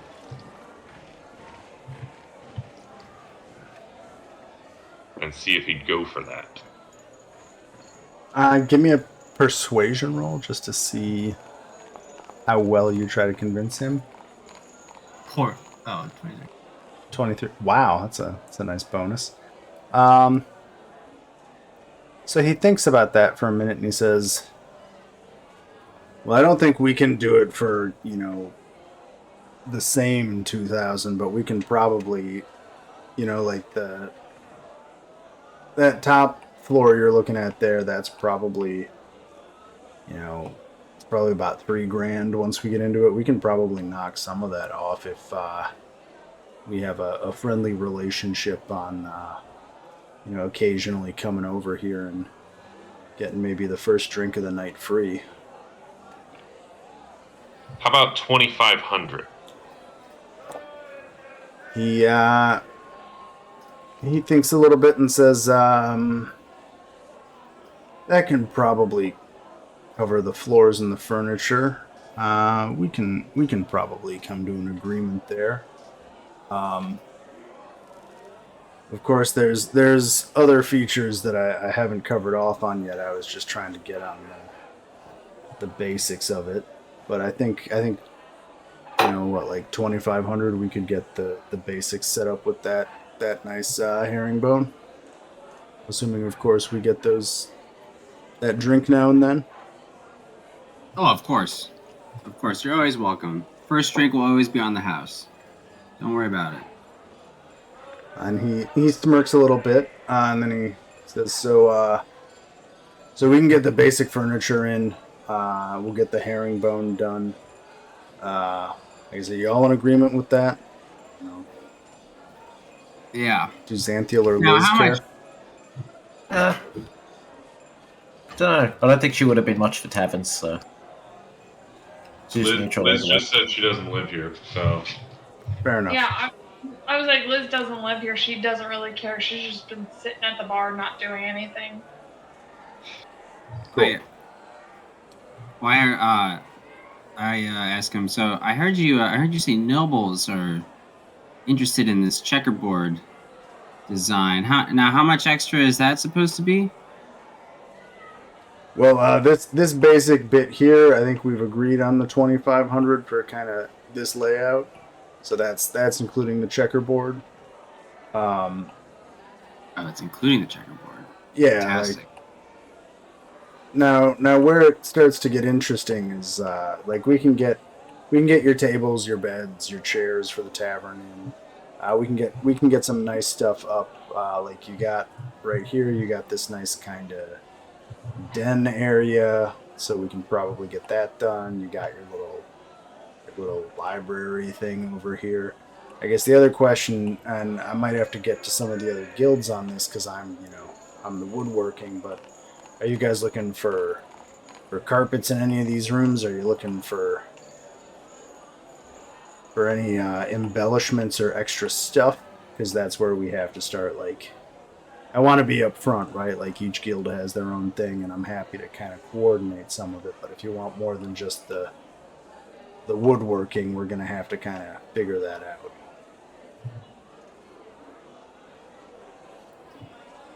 out. Lolly's only other concern would be if the, like, one, if it's structurally sound, and two, if the roofs are okay. Cool. Well, we can start with, like, you know, the basics. Get all this initial stuff squared away, and if you want more, we can do more later. And kind of go from there. Just to give you, like, Excellent. Well, that sounds wonderful. Thank you for dropping by. Is there anything else that we can do for you today? Nope. I mean, that's good. If you guys are good, I'll get crews started, and we can probably do a bit of a deposit to get this whole thing started. I mean, I know you guys are pretty important personages, but at the same time, we got to start sourcing wood. So if you could, if we could come to an agreement on some sort of deposit to get this work started, we can get working and kind of go from there. Lolly will look over at Xanthiel and be like, well, I mean, you're the one with the money, so I suppose you should decide how much to do the deposit. Sure. And she just takes the massive stone chest that she's been lugging around since the tomb and then just fucking slams on, drops it on the ground. Has a look, opens it up. I mean, to be fair, a backpack for her would be kind of tricky to get at, so... Your chest of holding? Yeah. It's like, so if we're looking at like 2,500, can we do about 1,000 up front and the remainder once we complete the work? Yeah, sounds good. Cool. Do I have access to party? Oh, it seems so. I'm handling it. Oh, okay, no worries. So I'm taking the gold out of the gold you have, but you guys have an actual shocking amount of stuff. I think, as a reminder, Yeah, we just haven't gotten around to selling it. Volo said he'd look into trying to help figure out how you guys could sell all of that, because nobody's going to be able to buy it in one lot. Anyway. What if we use a terrific amount of violence? The guards in the watch will come. Oh, damn it. If we do what? Oh, we might get concorded if we try to start something in Judah. Oh, Yeah. Concord opened. If you, get Concord opened if you try to, I don't know, forcibly sell your loot. So I'm good at selling people extremely good deals. Is that like the reverse of a freighter scam? Pretty much, yeah. Gonna have people transport it while it's insured. Yeah, pretty much. I mean, that's how I made my money, so... Yeah. As Legitimate a business. behind the screen thing, you guys can customize this as much as you do or don't want. So I'll give options, and if you guys get sick of it, just tell me you don't give a shit anymore, and I'll stop. Also, once you get this place up and running, there is a little bit of how you actually turn it into a functioning business. And again, we can get into that either as much as you guys want or as little as you guys want. So, I would love to start an imaginary business for imaginary profits. mm-hmm. Yeah. I am a retired imaginary police inspector, so... I'm saying I have kind of systems... Come again? We said it could be the brew pub for cops. Yeah. So like I have in town. I have systems, but I don't want to like. This doesn't have to be, Animal Crossing. But if you guys want to engage with that, I'm happy to kind of play with that. Okay, so Thurgid will collect the deposit and let you know that he's gonna get on sourcing the wood and working with some of his other contacts in the guild to kind of farm this out to get it done as quickly as possible. He's pretty sure it's going to take probably a week or two to get this place fully refurbished, at least to kind of that base standard. So there'll be workmen kind of coming in and out as soon as he gets started. So if you guys have anything where you need to kind of need privacy during the daytime or something, let any of the other guild workers know and they can figure it out and kind of go from there. Cool. And Thurgrid will pack up his schematics and design swatches and head out to get started.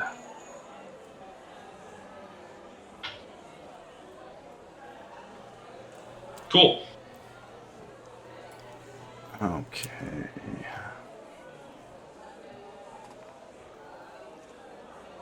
So I'm writing a note for myself. That's all of the stream necessary. I just wanted to whip my map thing out so I could actually show you things as opposed to trying to describe it without showing you what it would look like.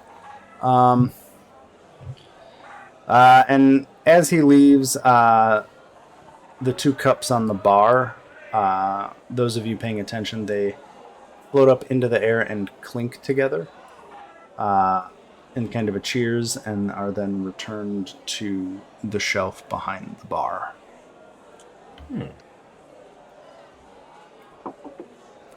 You assume your poltergeist friend is happy that the location is going to be renovated for once.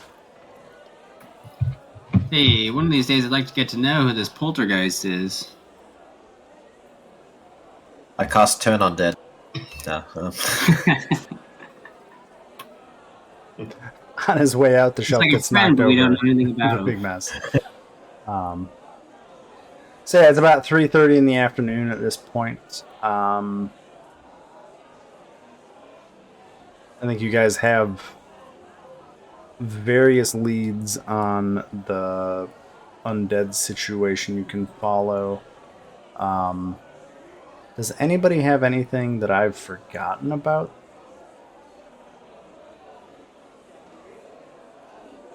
I mean, Not for me. not that I know of. I know we have the embezzlement thing, but you're still waiting on word from Laryl's representatives on that. But it's only been like a day, so there's also that. Yep. Okay, so what would you guys like to do?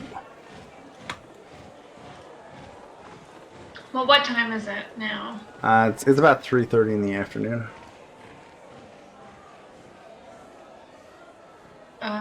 And people already did their shopping and stuff too. I know Lolly did. Did anybody else want to shop for anything? No, I'm good. Santhiel, I know we have a suit of armor that the blacksmiths down the street are working on for you, but that might take a few days to get a real answer on.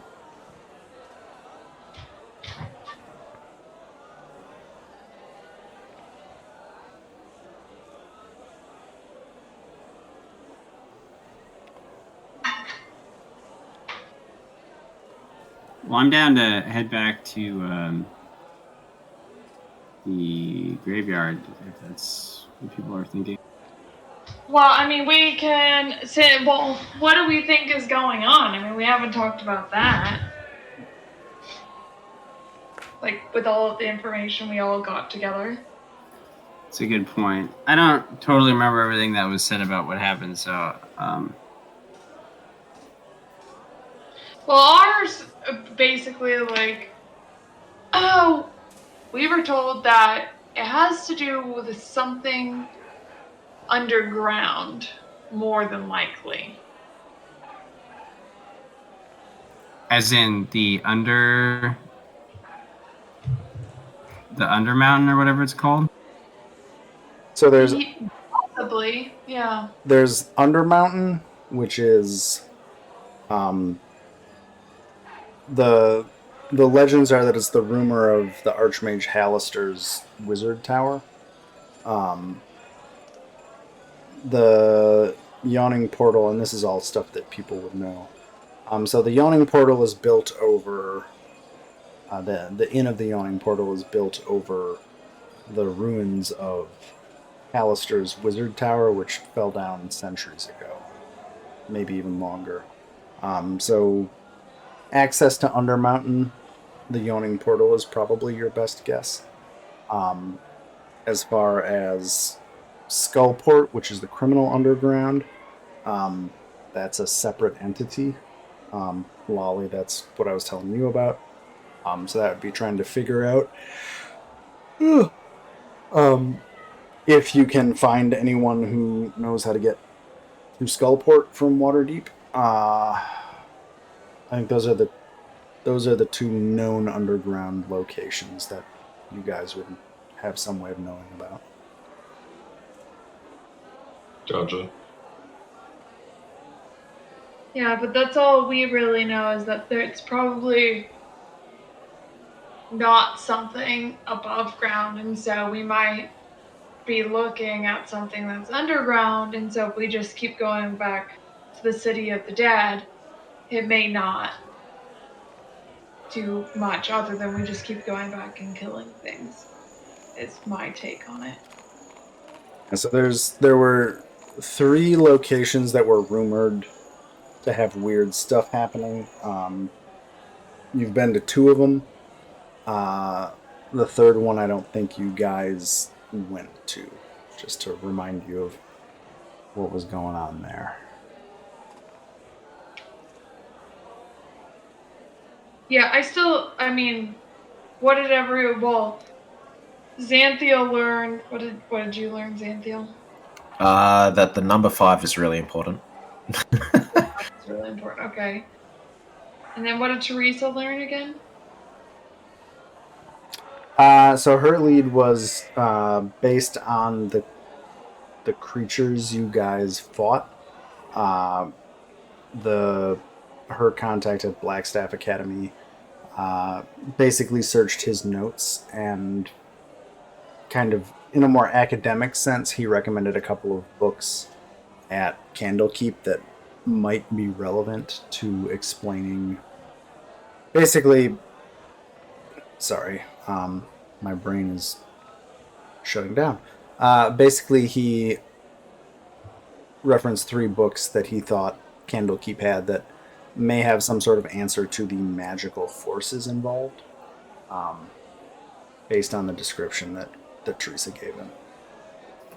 I mean, that to me sounds like that's where we should be going if we want to have some sort of idea of what we're doing and not just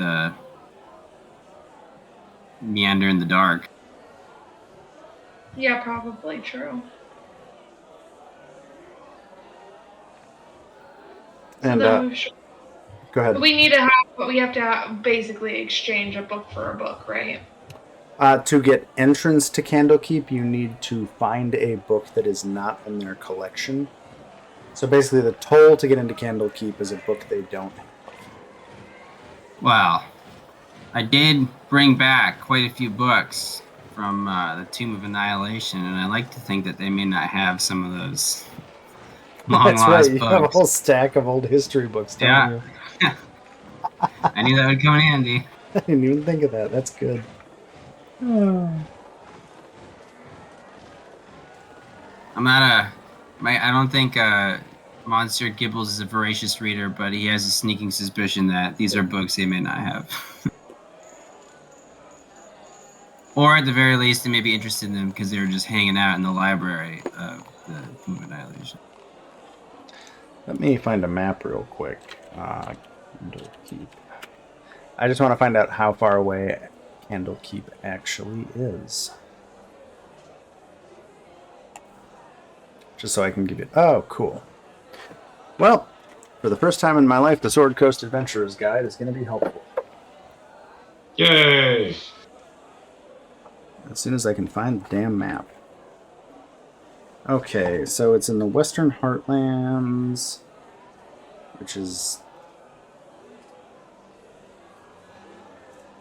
there. That's Baldur's Gate. That's Neverwinter. There's Waterdeep. What's the scale? Ooh. Well, I'm going to switch it. I'm going to say Waterdeep is about 3 days south on the coast if you were to hire a coach or horses or something to get there, because it's actually 400 miles away. And I think that's ridiculous. And it doesn't really matter where Candlekeep is. So I'm going to say Candlekeep's about 60 miles away, which is about 3 days travel by horse, if you're trying not to kill the horses. I don't know. What do you guys think? Wait, how long does it take walking and how long for on the carriages? Walking, gonna make me do math. I think walking in a day you can probably cover about 15 miles without getting really fatigued, unless everybody rides Xanthiel, and then Xanthiel's just gonna be really fatigued. Give yourself up for the team, Xanthiel. Wow. Why can't you puny two legs just, run faster? Well, you're really good at carrying things, all right? So Yeah. I mean, weight-wise, I could probably easily carry all of them. It's just, the logistics of doing so would be a bit tricky. I'm gonna say if you travel by horse or by carriage or by some means of animal conveyance, it's about 3 days travel if you're not killing the animals. By foot, it's probably somewhere between 5 to 7 days, based on weather. This is for Candlekeep. Yeah, Candlekeep. What's I don't know the direction or like. What are we passing by? Is it potentially very dangerous, or would we just look at this route and just be like, oh, okay? So I don't have a map of the Sword Coast up, although maybe I can. Well, it won't matter because I'm moving it.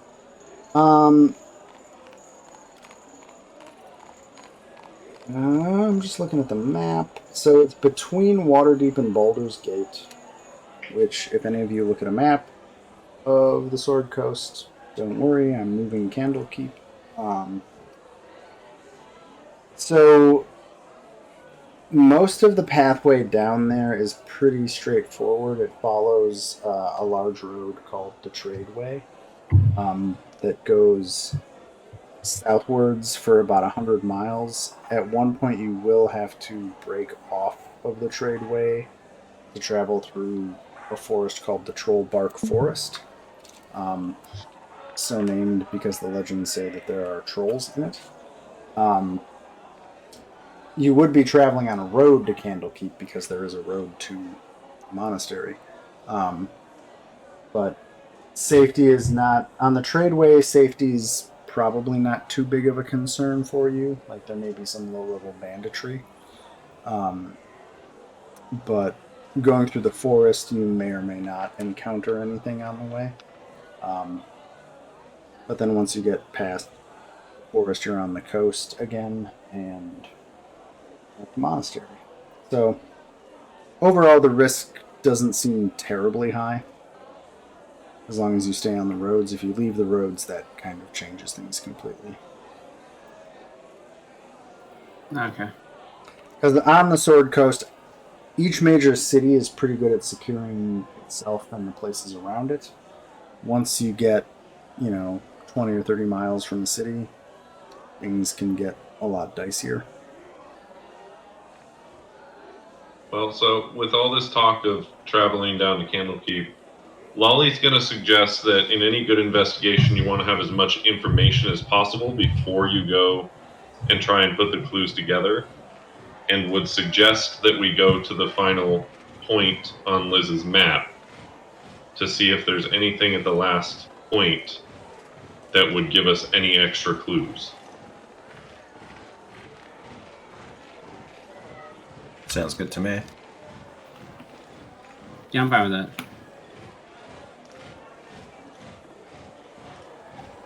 Yep, that sounds good. I think that's a good idea. Okay. So your original foray into the City of the Dead had been at night to try and avoid the civilian populace getting caught up in anything that you found. Do you want to head out now? Do you want to wait for night to come again? Kind of how do you want to approach going to that final location? I would I think again at night. Yeah. Well, yeah, I was kind of thinking dusk, right before it dusk again, before it's dark and before they close up the gates and stuff. But then we might be able to investigate a little bit before the sun goes down. Sure. Well, I mean, does everybody agree with that? Yep. Yes. Cool. So we'll bump forward to like 7 p.m. ish, just to like kind of heading over there as sun sets. Do you have any interest in trying to find Father Arnold or Corporal Colon again? Yeah. Definitely Corporal Colon. Yeah, he's the one who saved us. The fucking Jesus. pooch is our savior. The paunch that cannot be struck. So how do you want to try and find Mr. Colon? Last time you found him, he was at the gates of the City of the Dead as basically the sergeant on watch, or the corporal on watch. Yeah, I mean, I have a pretty good rapport with the police, so I would just approach the guards that are at the nearest gate when we arrive and then ask them if Corporal Colon was working tonight and where we might find him. Yeah, so I'll say I'm going to swap us back to this map real quick. I'm pulling back up the Waterdeep map just to kind of show things. So you initially met him at the North Gate. There is also a Western Gate and a South Gate to the City of the Dead. The last place that you guys were going to look at was... Here, let me X things off that you guys have already investigated. So you guys had investigated the northernmost and the westernmost location. The last one is the southeastern location. Yep. When you found Colon, he was at the North Gate. Are you going back to the same gate, or do you want to go to a different one? It would be a logical move to go to the same gate, I would think. Well, isn't it? Yeah, I guess it makes That's sense. the closest one from where we're coming from anyway, right? Yeah, because Troll Skull's up in the North Ward. Yeah. Cool. So to go back, when you get up to the North Gate, you do find Corporal Colon there again.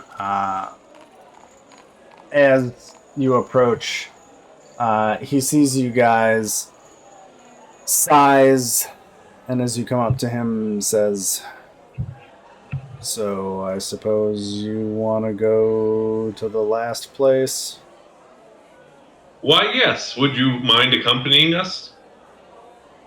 He reaches into his pockets, pulls out his notebook, pulls out his pencil, puts the notebook back in a pocket, uses a dagger off his belt to sharpen the pencil a little bit, and says, "I might as well after last night."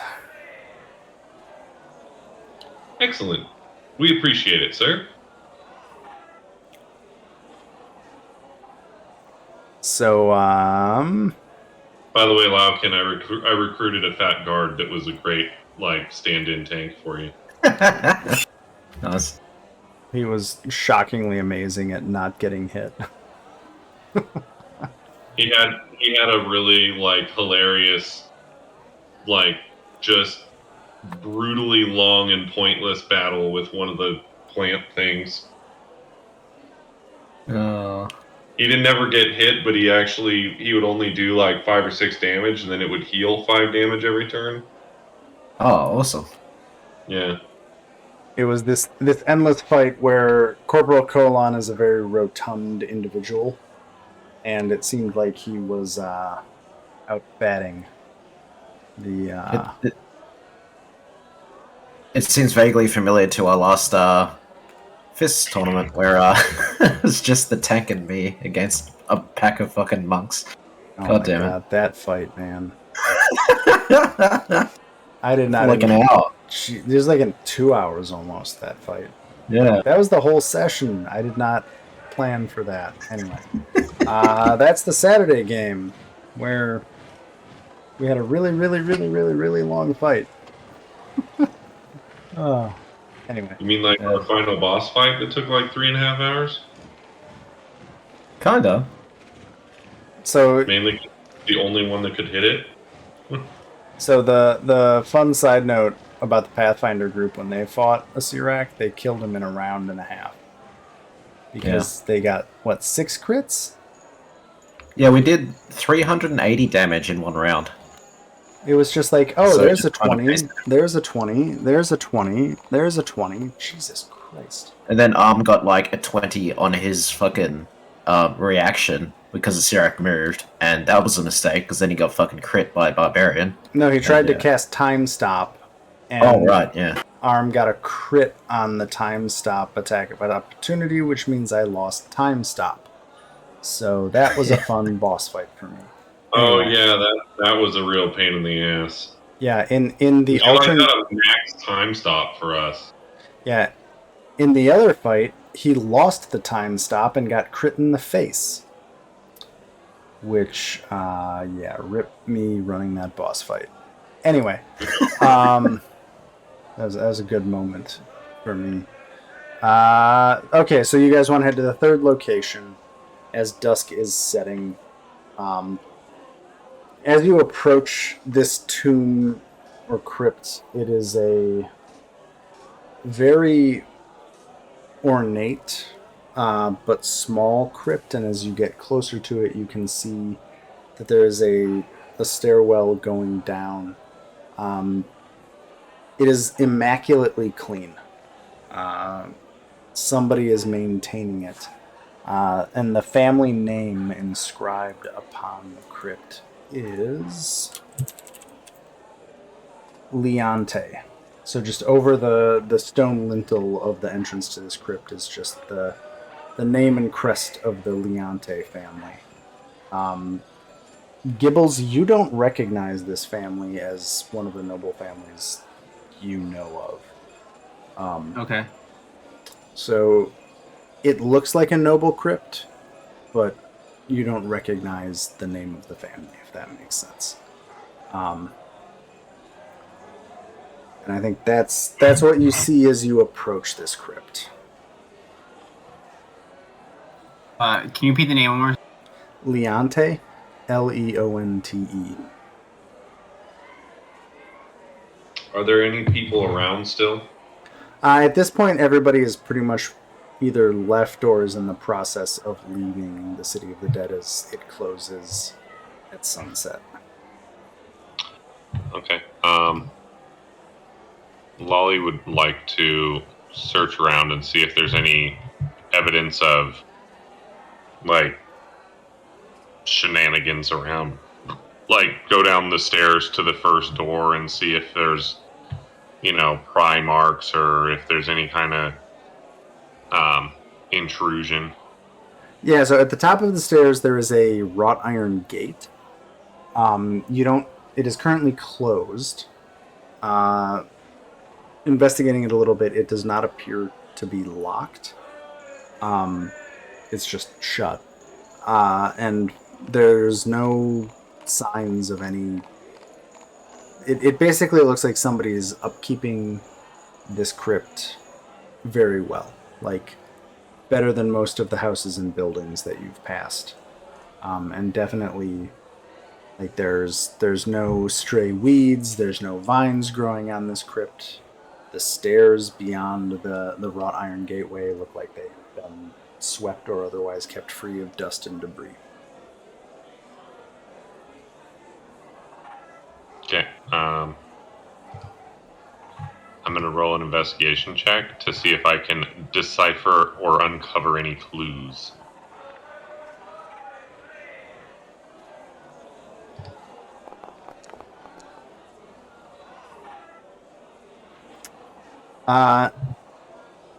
Just inside the closed gate that is acting as a doorway, I guess, for this crypt. You can see there is a small crate that has a pair of empty and clean wine bottles sitting on the inside of the gate. Okay. Well, you said the gate's not locked, right? No, if you try to open it, it does swing freely. It's just in the shut configuration. Okay. So open up the gate, go over to the wine bottles, and smell them to see if there's any kind of like odd smell to them, like maybe the like seed or the spores were in the wine and they make it smell weird or something. The most interesting thing about the bottles is they are shockingly clean, to the point that they smell like nothing. They smell like glass, which I don't think glass has a scent. Really? But they are. It does uranium glass, because then you smell like cancer. It is not uranium glass. It's a dark green wine. It basically Regular wine glass. Yeah. it almost looks like a wine bottle that had just been blown, not a wine bottle that had been used, but it is sitting in a crate. Yeah. So no, there is no discernible scent of spores. Okay. Well, I think Lolly will ask Corporal Colon if he can show us the entrance to the crypt and open it for us. Yeah, so you guys, yes, he can do that. Let me hit this button. And yeah, there's no tokens with vision. Let me find some tokens. Oh. Le token. And I'll set this up. Delete that. Okay, we got a Liz. We got a Lolly. We got a Xanthiel. And we got a Gibbles. There we go. Hopefully you guys can see a bit.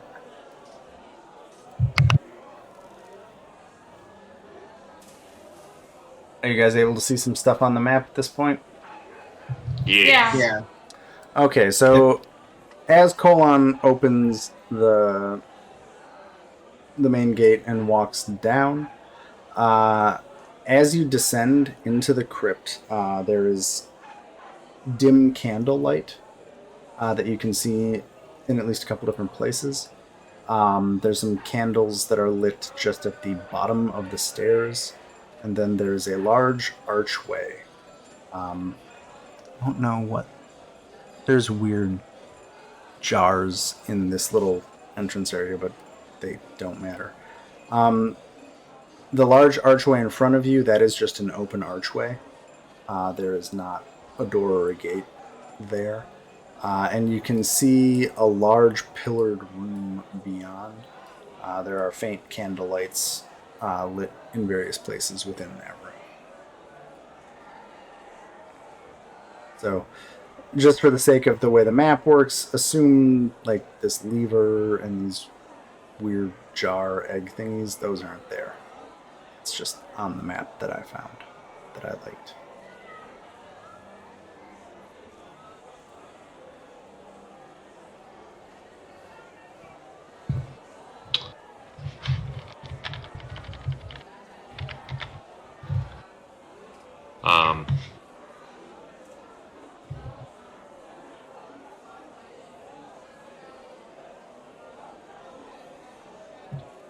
So Lolly and Xanthiel, you're coming in. Yeah, why not? Cool. I'm would like to move in, but I can't move my guy. Weird. How's that? Good. So, Another investigation roll to see if I see any clues. well, there's lots of things to see in this room, even before you roll your investigation roll. So I think I'm going to describe the room and then stop it there, just 'cause it's getting after midnight for me. So as you guys come into this room, or this large bolted chamber that obviously takes up a lot more space outside than the ornate but smallish crypt entrance, there's a couple of big pillars in the front. There are 4 smaller pillars in the central area, surrounding kind of a sunken central portion of the room. The most striking feature in this entire place is each wall has a series of frescoes that have been painted on it. And those frescoes depict Frescoes again. me and my frescoes. So they're frescoes of various gods. And those gods are Ilmatar, the god of martyrs and the weak, with a red cord tied around his hands. There is an image of Kelemvor, the god of basically the balance of death. Kelemvor is a god that oversees where souls go when they die. There is a fresco of Selûne, the goddess of the moon and night. And there is a fresco of Torm, the god of justice and righteousness. Does anybody walk further in than where you are? What's in that pit down there? Is that a pit? It's just like a couple feet below. As I zoom in on the map, it looks like skulls, but it's just more nice tiles. Oh, okay. Ignore the creepy skull motif. Like, this place is,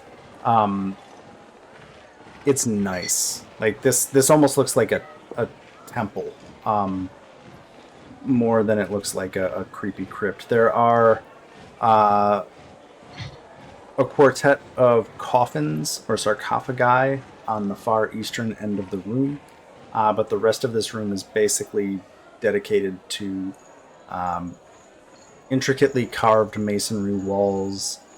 There's a pair of gargoyle statues to the north and the south. There's kind of a central table type, like an ornate carved table in the middle of the room. And then the 4 frescoes of the gods I mentioned are kind of filling each of the north and south walls. Very nice, obviously, like, painstakingly and artistically painted frescoes of each of these gods. Okay. Well, Alex is melting out of her chair, so. I mean, I'm fine. No, I'm not going to go any further into the room, though. I'm kind of like taking in everything as when we walk in and just kind of slowly looking around at everything and trying to figure out what this is. Yeah, I'm gonna hold off on moving forward Cool. for now. Well, I think that's a good... Like the initial, yeah. Yeah, I think that's a good place to pause. Just kind of thinking out loud. So Lolly and Liz, you guys are going to be gone for 2 weeks, right? You're on vacation. Yeah. Okay. I'll be gone for 3 weeks. Okay. Cool. I may back time up a little bit. Xanthiel, Gibbles, and maybe for Teresa, just to see if there's kind of some side quest stuff that maybe happened in between. Maybe I'll like insert a day or something, just so that we can have some stuff to do. Because I think I know Teresa and Gibbles have other things that they could work on, and I don't want to completely pause the game for 2 or 3 weeks if we can get around it. Molly will be back in 2 weeks. I'll be back in. Yeah, I'm just trying to think of like, I think there might be some side content that we can start getting set up, just so we can keep running the game. So I may adjust the temporality of things just a little bit, just so that when we all get back together, we can be here. But I may adjust things around, and we can kind of go from there. But cool. Thanks, everyone. Yeah, thanks for Ryan. hosting. Yeah.